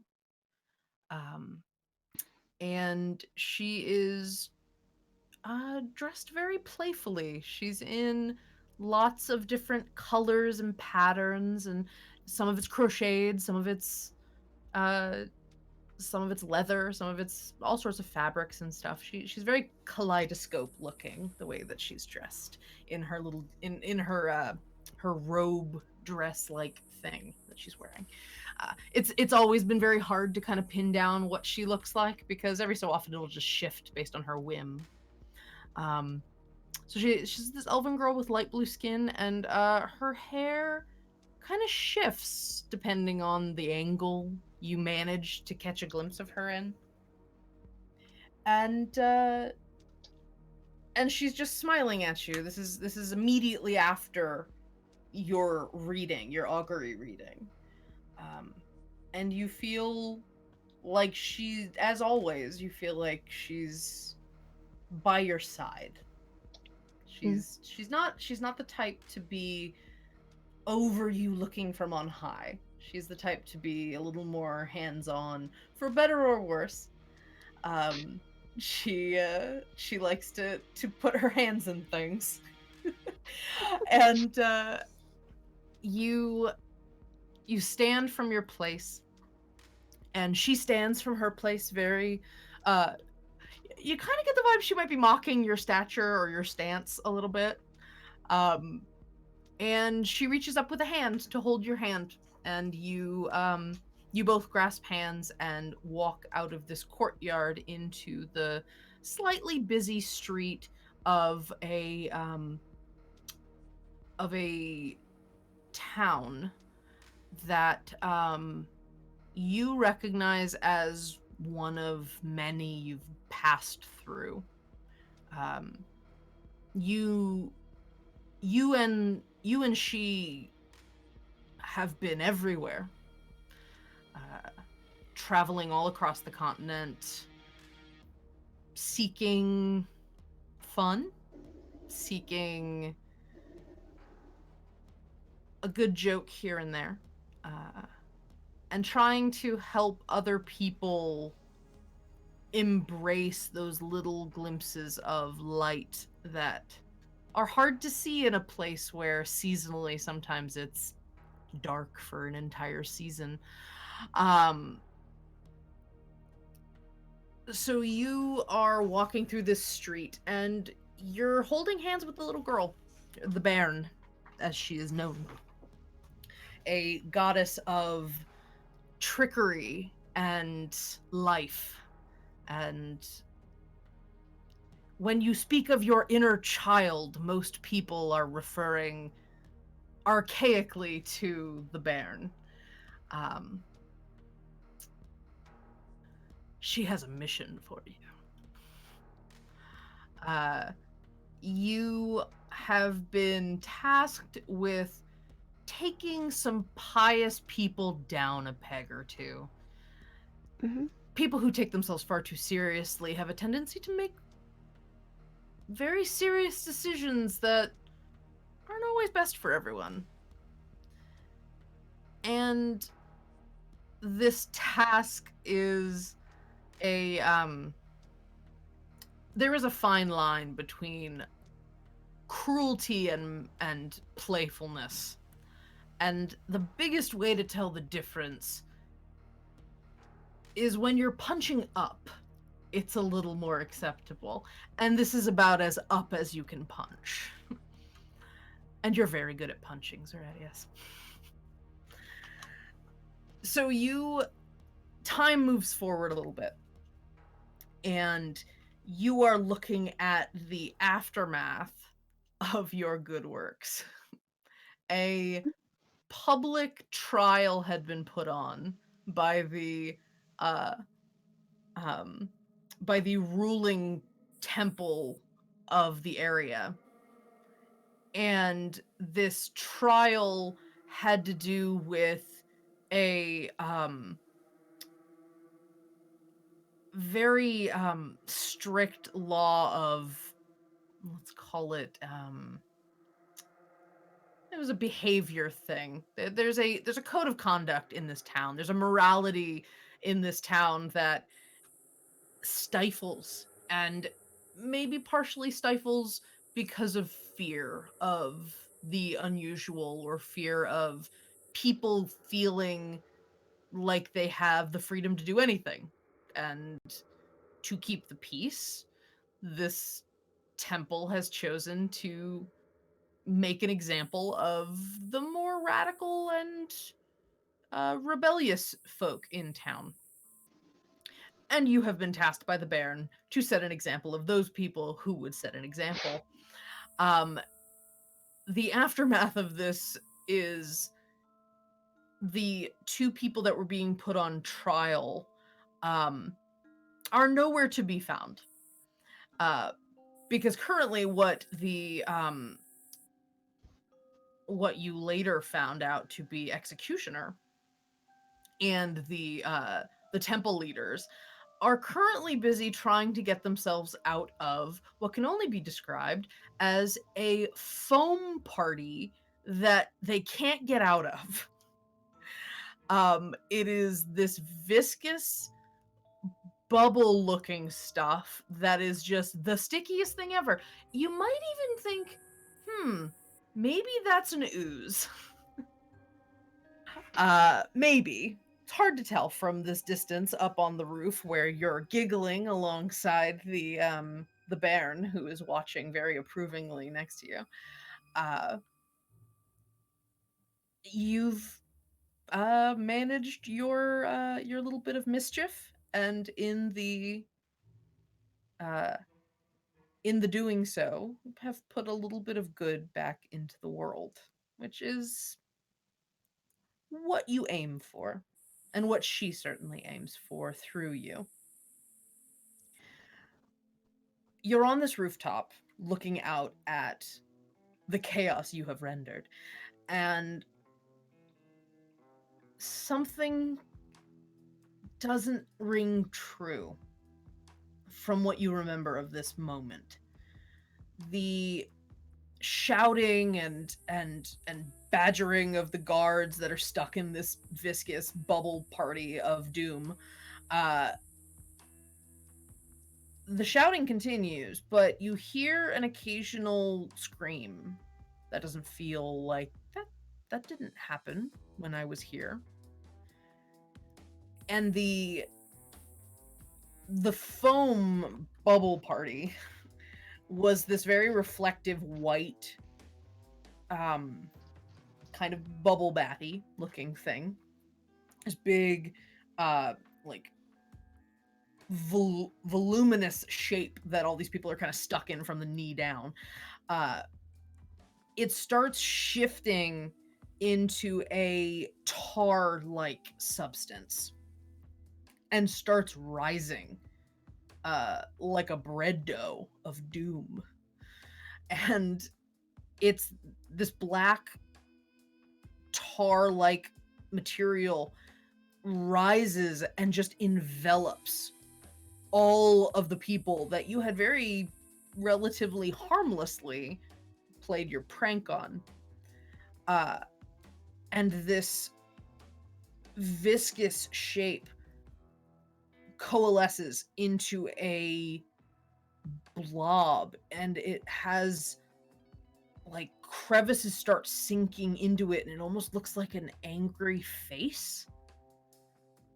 And this very large, it takes up the whole of a stage that was meant for like 5 to 10 people to stand on. And this big, bulbous, angry thing looks up at you from the rooftop and opens its mouth, and this unearthly howl, gurgle echoes through the courtyard, or through this town square, as it just screams up at you. And it begins sliming its way towards the building that you are on top of, and starts slowly like seeping its way up the wall towards the roof that you are currently standing on. So as a explanation for everyone else, this is a town square. Zeratius is currently on like a 3rd story, 4th story building on the roof, where this bulbous, gross slime monster is climbing up the side of the wall currently. The town square has the ruins of a stage made of wood. There's flags and tarps and things bearing the symbol of this this temple that has a sort of draconian control of the town. There are people rushing around, kind of screaming, and anything that seems like it would be normal to be in a medieval town square, plus the temple on the top of the square, like at the front of the square. So it's a very urban location, and there's a lot of people around.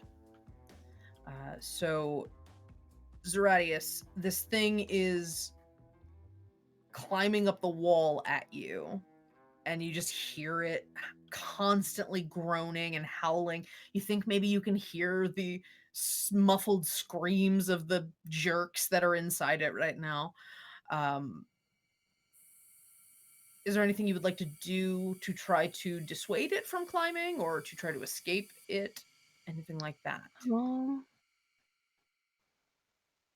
do have spiritual weapon, so I I'm do. gonna back up a bit, where I am, put some distance between me and it, and then cast my spiritual weapon. Okay. So you reach out,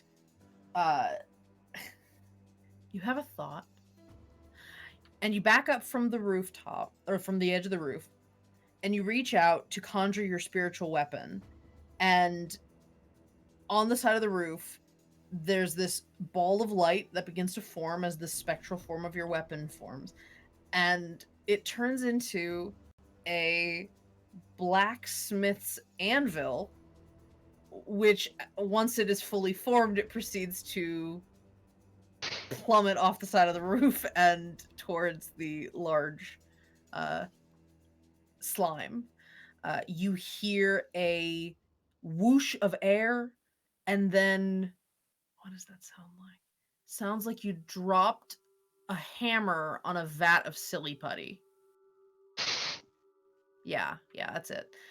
So you hear kind of noise, and you hear that howl suddenly sharpen a little bit, and you hear a sort of a splat thud as the slime is repelled, and it hits the ground again, so it now has to start over climbing the wall. It, in its rage, sort of starts boiling a little bit, like you see the bubbles, and as it's boiling, we're going to keep with this bread dough analogy, it starts just growing a little bit, like there's just air filling it, but it's more of this viscous, oily material. It's growing.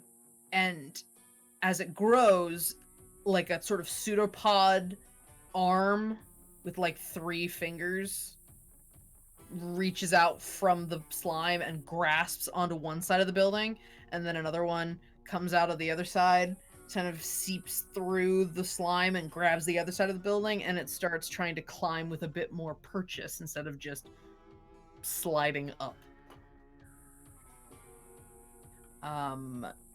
Tarmin and Pebble, you have been witnessing all of this from your observer position. Is there anything in this area that you would like to use to try to assist Zeratius before he attempts to dispatch the thing? So this is a town square, right? Mm-hmm. Correct. Is it realistic to say that a town square might have a fountain? Absolutely. Weirdly, it kind of looks like the fountain in Eldris Sineve's place. That could just be Huh. dream logic. That's dream logic. Okay, so as the stage this oozes on, there's way too much weight, I assume, for the stage, so it's a little bit kind of cracky and a little bit stuff's a little bit wobbly under the weight of this thing. Is that right to assume? Sure. So as stuff is kind of snapping and breaking, part of this creature or part of this stage kind of snaps outwards, and this huge this chunk of it smacks into this fountain, which kind of breaks off part of it. So instead of like going through the system of the fountain, the water is like, it's like when in like movies a fire hydrant is like whacked. So there's this intense kind of spume of water which rockets into the foam thing and starts kind of like watering down this slime and like blasting it with water. Pebble, in the back of your head, you hear a giggle, like a little girl's giggle, and for a moment you see the little girl next to the fountain, and she's sort of out of the way of the stream, and she just kind of puts her hand on top of the stream of water, and all of a sudden the water that's streaming onto this thing starts sizzling.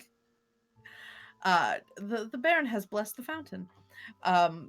And so holy water has begun fire hosing on this slime. And it is sizzling, and that black steam has started rising off of it, and it is very upset with you, but you're not there, so it can't be mad at anyone but itself. And you said that it was sort of scrambling up the side of the building, right? Yeah, it's got a slight Miyazaki vibe to it. Like it's this big Awesome. thing just trying to lumber its way up. It's like No Mask without its mask on, like when it's eating stuff. So what I'm picturing is that basically it's gargantuan or like Yeah, it's really big. Yes. And the thing is, it's too big, so it actually like pulls down the wall on top of it. Okay, yeah. Like, So it's grabbing on as it's lifting up, and it's got this viscous texture to itself, but it digs a little bit into the brick, and this is just it's an old town, old buildings, and it happens to get something that's very support based, and it just, oh god, and like with a ladder sort of falling backwards, the whole brick wall siding of this thing just shears off, and it falls, and it gets pummeled and bludgeoned by a whole wall of bricks. 4 stories worth, let's say 2 stories worth of bricks. The top 2 stories, there's some bricks crumbling now, falling a little bit. Just as sort of a punctuation on the whole situation, like bloop, bloop, bloop, bloop. But it is stunned for a moment under these bricks. Just for a moment, though. Zeratius, it is on the ground. It is pinned with bricks. Your anvil is hovering about half the height of the building. And there is holy water spraying it currently. So there is this noxious fume rising from where it's getting hit with this very powerful water jet.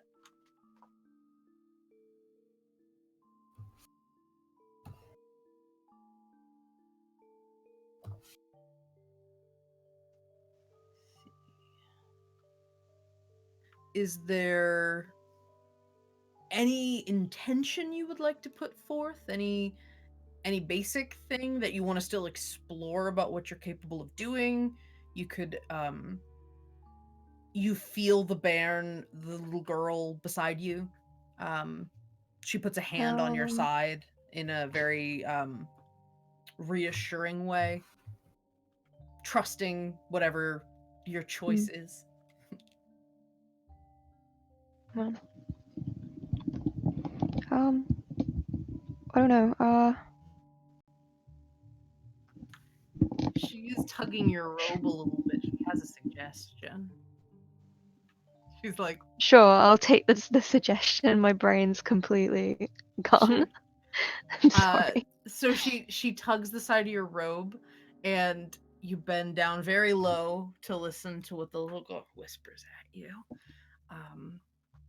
And you get the idea, one, your favorite thing was your mace, and two heads are better than one. And you think about that for a moment, and you reach into your giant ass coat, and in your mace pocket, as you so wonderfully put it last time, you pull your mace out of the pocket, and let me double check something real quick.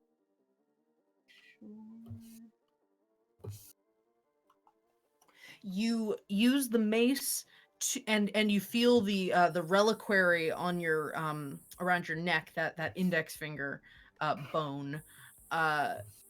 You feel the whole thing sort of warm against your skin, and you just think about that innate childlike wonder that the Baron always brings out in you.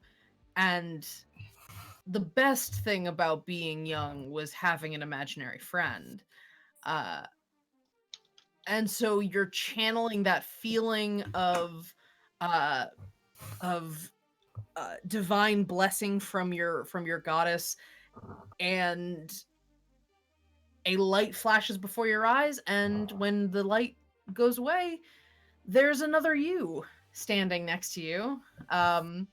And you both look at each other, you both give each other a high five, and you both take a running dive off the building, mace first. Fair enough. But luckily this is dream logic.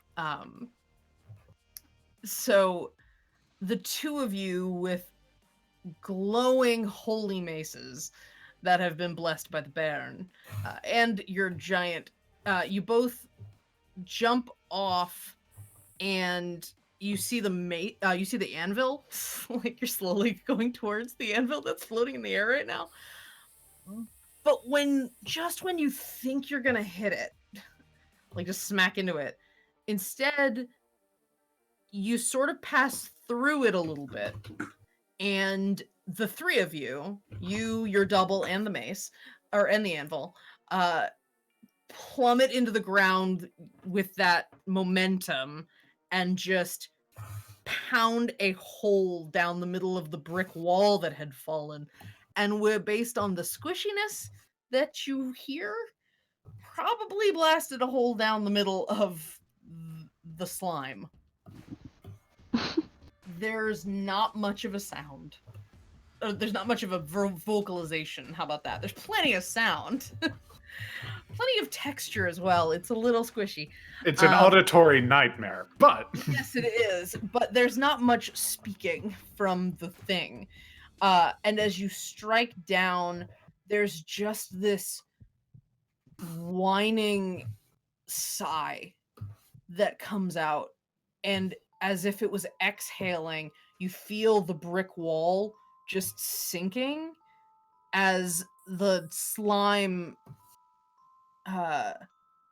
evaporates into this dark cloud through all the holes in the bricks, and just kind of like rises up into a cloud over you and disperses into the air above you. The courtyard is in ruins. But for a moment, you think, that's bigger than I planned, but it made quite an impression. Take that, patriarchy. No, and you do hear a little giggle, and you glance to the side, and you see the Baron hopscotching between bricks. And your double kind of waves, and it fades out, and you just take a seat, satisfied in your good works, and it fades to black.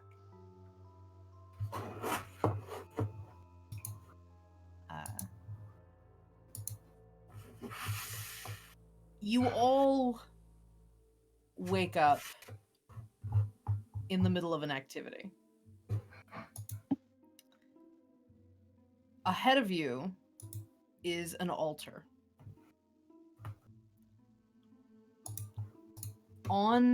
Standing in front of that altar is a tall, lithe, skeletal being. It seems beyond undead. It is full of malice and horrifying power. Its robes are in tatters and in a dark violet color. And its skin is just grayer than Pebbles and Zeratius's. If that were possible, just devoid of any sign of life. Except it is staring at all of you. The 5 of you. You, Pebble, Tarman, Zeratius, Circus cowering in the corner. She shouldn't be there. And Torvir, a tan elven man with salt and pepper black hair, who has decided to take it upon himself with his axe to go at the son of a bitch. And it does not take much to fell him. You all were not prepared for this at all.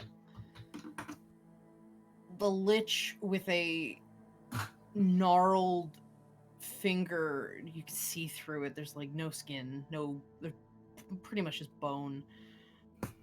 Points at Torvir and just clenches his fist. And Torvir just stops and clutches his chest and just falls. Yes, Jason. Oh, shit. Yeah. You all are in the midst of a bit of a scuffle beyond the lich, though. There are skeletons, there are zombies, there are things that are taking your attention from what just happened. Except you all hear Circus scream from her vantage point in the corner. She's holding some sort of book. And the lich opens his palm where it was clenched before and makes a motion to rise. And you all watch as... I'm sorry, Tivor was the name I actually meant to be saying this entire time. Close enough. Torvir is better. It's fine. Torvir. I'm just going to call it Torvir. I'll change my notes. Torvir kind of flinches and fidgets a little bit on the ground. And in a very grotesque display of sudden awakeness, he rises, looking at the lich, making eye contact with it and only it. Skeletons and the zombies, the other undead around here that are shambling in the throes of battle with all of you, don't pay any mind to him any longer. Torvir nods at the lich as the lich sort of wordlessly speaks at him. And as he turns, you see red eyes glowing and turning on Circus. looking to her, reading nervously from a book out loud.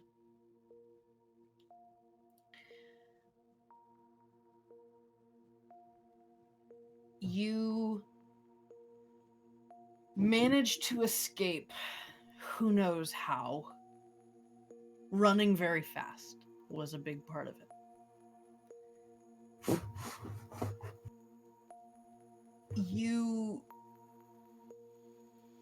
Time sort of stops in this moment. You're not in the middle of the fight, really. You're just sort of in the middle of the realization of what all this is. You remember Torbjörn. You remember Circus's big brother. He was the fourth member of your party. He was your friend.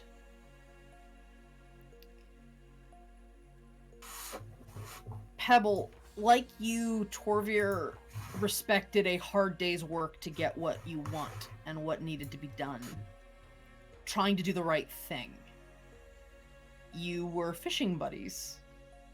He made you feel like you were making the right decisions in your life, even when people hesitated, seeing the kind of power you wielded on behalf of something else.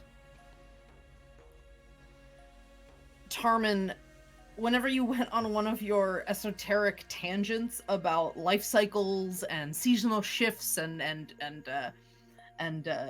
migratory patterns, Torbjörn always asked follow-up questions. He respected your intellect and tried to show genuine interest even when he didn't understand what the hell you were saying. You felt seen with him. Zeratius, Torbjörn, as far as you were concerned, was miraculous with how quick to laughter he was able to be. And you always made him laugh.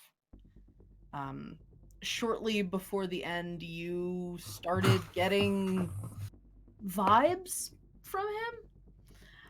Like there might be more than just jokes between you, but neither of you spoke of it, and this happened too quickly. It's up to you why you never spoke of it together. Torbjörn was the heart of you, of all of you. When he was taken, it broke something intangible, and it shattered Circus. Given all of that, how could you not make an effort? How could you not make this villain pay for what it took from you? And you find yourself standing in those feelings again, brought back to that moment of decision that you all made together, that a doomed mission of revenge or justice was better than just sitting around and letting this lich win. But then there's something else. New memories from the last few days where you knew nothing of each other, you knew nothing of yourselves. It was a pain in the ass. And you think about how you have gone through and have been forced through all of this trouble because Circus didn't want to lose you too. She was mourning her brother, and she didn't want to mourn 3 more that she cared about. You each wake up. For real this time, not in the middle of an activity. In fact, you're very sedentary at the moment. It is cold and outside, and the fountain is still boiling a little bit from being made into tea. And as you each look up, you see Eldris Sinove standing very patiently. And you see Circus very anxious. You see tears welling up in her eyes. And she meets each of you in the face. And she can tell. She can tell you remember what happened. And she doesn't have words. But you each wake up. Eldris Sinave clasps her hands together. Well, it seems like you're mostly intact, I believe. I can't be sure if it's gone, but it's left you at least. I call that a win. And she pats Circus on the shoulder. Circus sort of like just forward a little bit. Thank you, Eldris. You were a tremendous help. We would not have been able to fix it without you. Oh, no, it's fine, my dear. You're very welcome. You all may stay here while you recuperate. I'm going to make some actual tea in the house. You may all join me when you're ready. And she shuffles in. Tarman, Newt is curled up next to you, where you took a seat and took a nap. Just subconsciously going to immediately like pull him into my lap and just like scratch his head and look to Pebble real quick. Yeah, not gonna lie, I don't know what you saw in me, but there is a little glimmer. I will say this: when you two wake up and actually see each other for the first time since everything kind of rushed back, you acknowledge the fact that you both have a very long history together. You've known each other for a very long time. I will be kind and say it is entirely up to you two the depth and nature of that connection.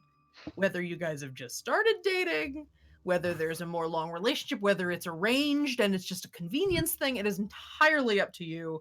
Regardless, your bond is very strong among the group and between each other. Make of it what you will. Yeah. I don't want to force a particular definition on you. I don't like labels, so, you know. Yeah. It had to have been we were starting out, and that 3 thing was like the first of many steps in his clan to be like, okay, yeah, no, we're actually a thing. Mm-hmm. So yeah, the 3 of you are awake. You I will hand you your character sheets at some point. I'll let you see them, but I don't know if they're going to be of much need right now. But anything that I have filled in, still canon, but you are free to fill in anything else you want. If you have brainstormed at all about your character, please feel free to take that and use it as you will. Circus is tired. You can tell she's been crying a little bit. Kind of crying a little bit since this all started, but she sits on a bench, a stone bench near the fountain, and just kind of sits. She doesn't say anything to any of you. She's not sure there's anything to say at this point.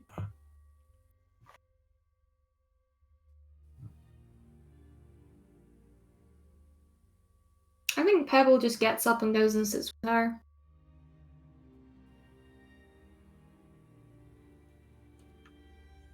Tarman does the same. Zeradius would, but he's kind of just busy, like, not even busy, sorry, he's just like kind of staring into his hands. Like his hands on, he's like sort of lost in thought for a bit. You guys did a good job, I guess. Yay. He did too.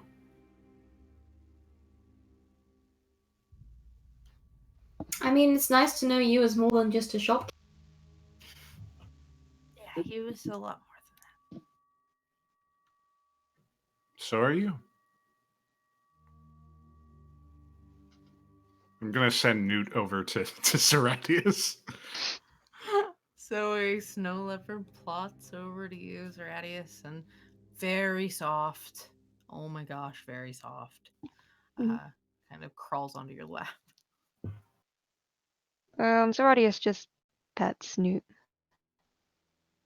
and rubs under his chin, gives him scritches. They are accepted. Solemnly accepted. Oh, if I must suffer with this, I will. For the good of all. It's not like I asked for these Um, scritches, I will accept them though. Wow, that's so Damn, this cat-like. really is a cat, huh?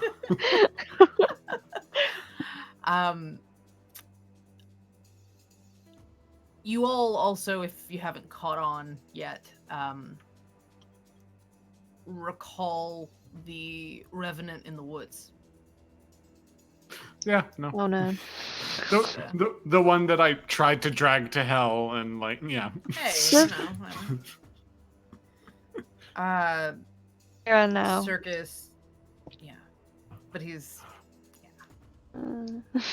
Circus kind of manages to find her voice a little bit. I tried to bring him back, and I don't think you can. I don't think any of us can. I know. But no. But like now, I go to think of it. I mean, the whole revenge plot was pretty stupid. I think you did the right thing. Gotta be honest there.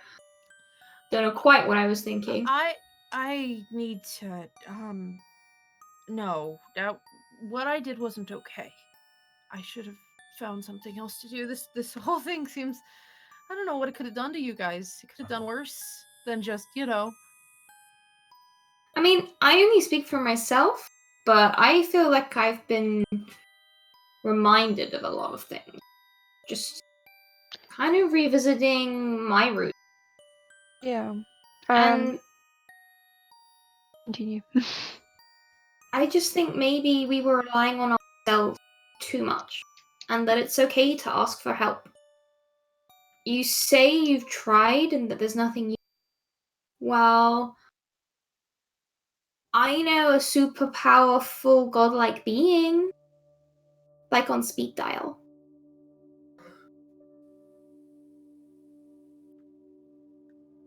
I guess, I mean, I don't have access to every book.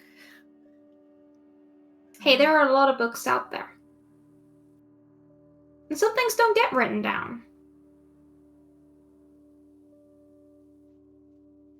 And I know why you all tried to do what you tried to do. We all grieve differently. Sometimes it's self-destructive. Sometimes it's taking the agency away from your very good friends, and that's not okay either. You know, I was just about to say something to that effect. Not gonna lie. Just, yeah. I know we've said this before, but I'm sorry for all of it. I mean, about all of it. I mean, you've said it. You don't need to keep saying it. It's done. We dealt with it. Pause. Tarman's gonna stand on the bench, which I'm assuming is probably about the height. Like he's a little bit taller at that point Assume because away, she's sitting. Assume away. And look, if you keep saying it, we're just gonna think that you didn't mean it. So no more sorries, okay? Okay.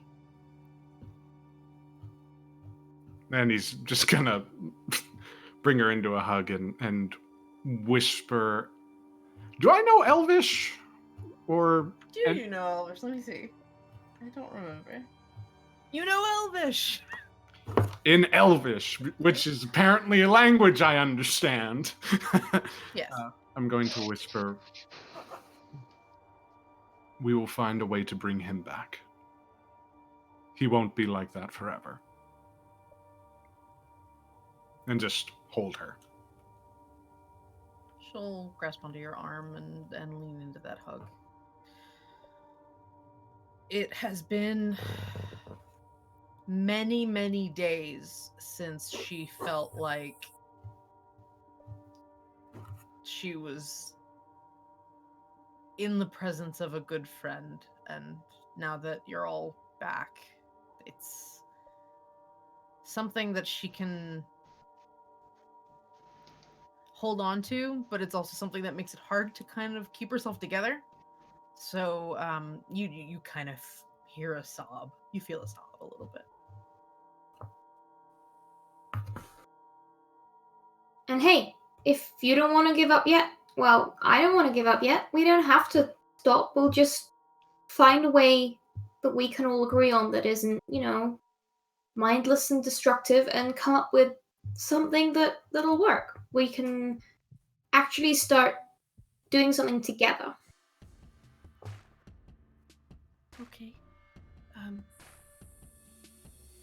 Yes.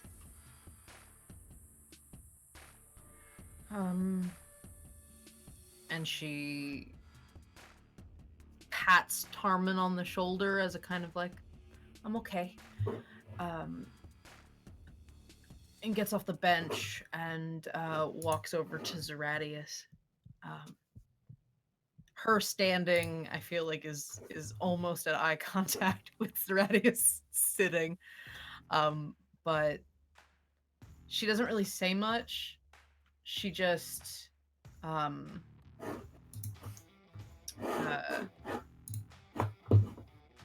hugs Zeratius a little bit.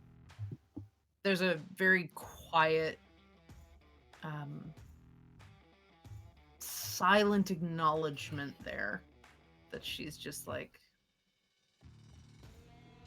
knowing she wants to give you a hug in particular.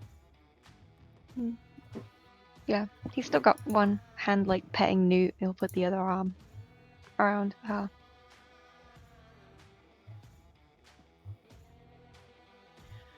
So a few minutes pass and you're all kind of still recovering, still piecing things together. It's not, you are yourselves. You remember everything. It's been a while since you did.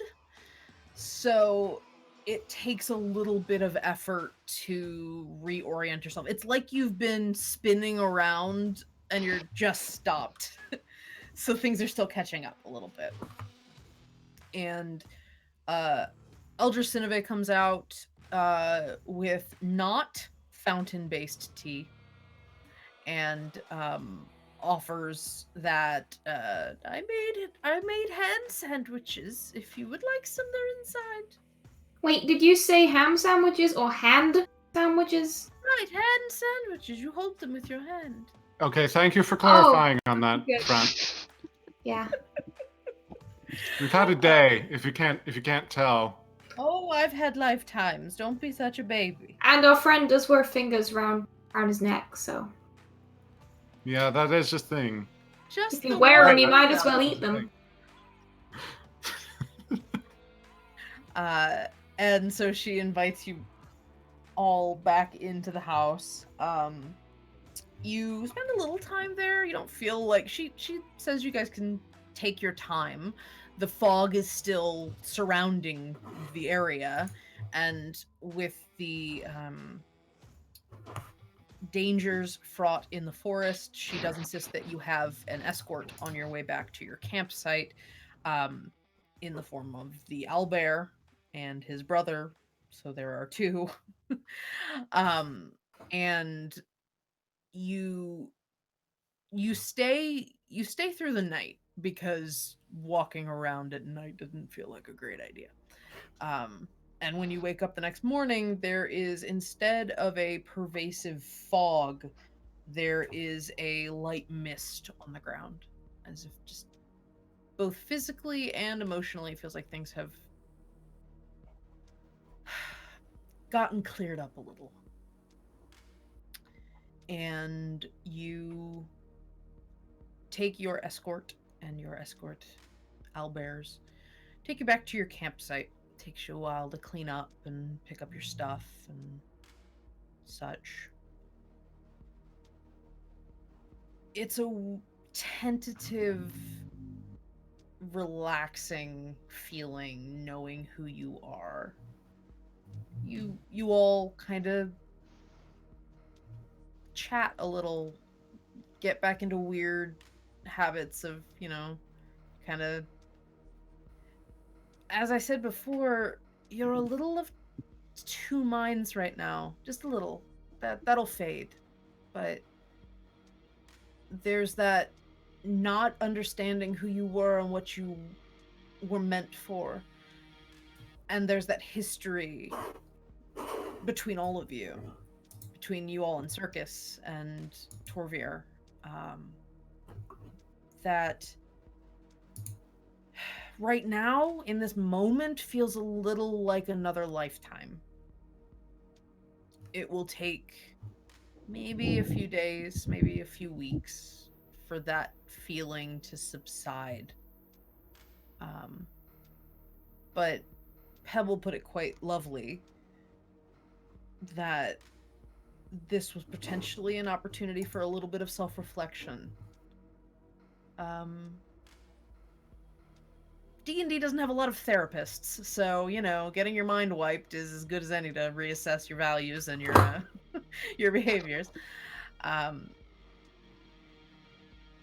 It is up to whatever the future holds, whether or not you seek out the Lich or seek out what remains of Torvir. For now, you make your way back to Utvik, which is a very welcome sight for all of you. For all of you, it was a second home. You passed by every so often. You didn't stay very long, but many roads led back to Utvik. And when you arrive back at Circus's, what did I call it? Circus's Circumstances or something? Something like that. When you arrive back at the magic shop, you all spend a bit of time together. One of the things that you all did not get in the tumult of what happened was a chance to not grieve, but kind of have a wake a little bit, even though you have intentions of assessing. There needed to be some time where you all could talk stuff out. That was what was missing last time. Circus went into herself, and you all sought something external to fight. And something in between seems like the healthier option. And so life goes on. However it is you choose to make it. Hopefully never losing yourself to that degree again. And I will call that a session. I will call that a campaign, actually. Yay! All right. That's fantastic. Thank you, I Anne. didn't mean to be so mean at the Great end with all that. story. I mean, it could be worse. No, that was fantastic. Yeah. Wow. Shit. We should do this more often. I'll try. I'll see what I can do. Just Yeah, break no. everyone's hearts as Jovi. Yeah. I'm sure you could do it. I'm sure I could. Yeah. Please do. Well, I mean, Knowing wink at Jason. No, you'll be given plenty of opportunities. I'm But sure. All right, so that is Tabula Rakshasa, everyone. Yeah. That was our very, very improvised initially game. And this was an absolute pleasure. This is the closest to a campaign I've actually ever run. So this was Oh, wow. fun. well, you did a damn good job. Thank you. And you all were an absolute pleasure, and I love your characters. And I will send out I will send you the character sheets. I will post them somewhere so that people can look at them if they're curious. Fantastic. Just as a really quick bookend on everything, Pebble was an Earth Genasi warlock, Pact of the Blade. Her patron was basically an archfey, but I flavored it as a naiad. I thought that was fun. Yeah, I wasn't sure if you were archfeying or doing. I wasn't sure either. They're I'm off the still depths. not. Because Yeah, there's the still new not Unearthed 100%. Arcana one, which That's a good call. I kind of fudged it. I don't really know. that's fine. It's one of those. Sure. Tarman, you were a Lightfoot halfling druid, Circle of the Land, Arctic. So you had some Okay. frost-based spells for your in your repertoire, like Frostbite, which Gotcha. you used in your dream. Ah. And then I amped it up. Zeratius, you were a Goliath cleric of trickery of the Bairn, who was a trickery goddess that I made up. And yes, you had Jax to do your archery spells, because why not? So Sweet. yeah, that was the gist. I got most of those by just randomizing a little bit on D&D Beyond. You're able to make random characters, and I picked the ones I liked, and I was so happy with how they came out, and you all did such a beautiful job with them, and brought them to life beyond just the silly little character sheets I was holding on to. And once more, my favorite stat in the whole game is Tarman's 5 strength. Yeah, no, that's 3. I rolled that and I went, oh, poor Jason. I just that's I don't. nobody that's else fine. had that degree of negative. Oh no. But I yeah, was no. like, that's- oh, I had to figure out how to get you to do that, and then you tried to put a tent up, and it was great. Then I tried to help. Yeah, no, that was the problem. All right, and thank you all for watching. Those of you who've been following us on this little adventure, it's really nice to be able to share our flights of fancy with you all. We are, as we've said, we are normally Final Rites, a Southern Gothic D&D stream about a bunch of tieflings and other sundries sailing on the River Styx on a riverboat from hell. We are planning to be back next week with our regularly scheduled programming, and with our dear Mustang, if they're willing to join us, and we'll be continuing our adventures there.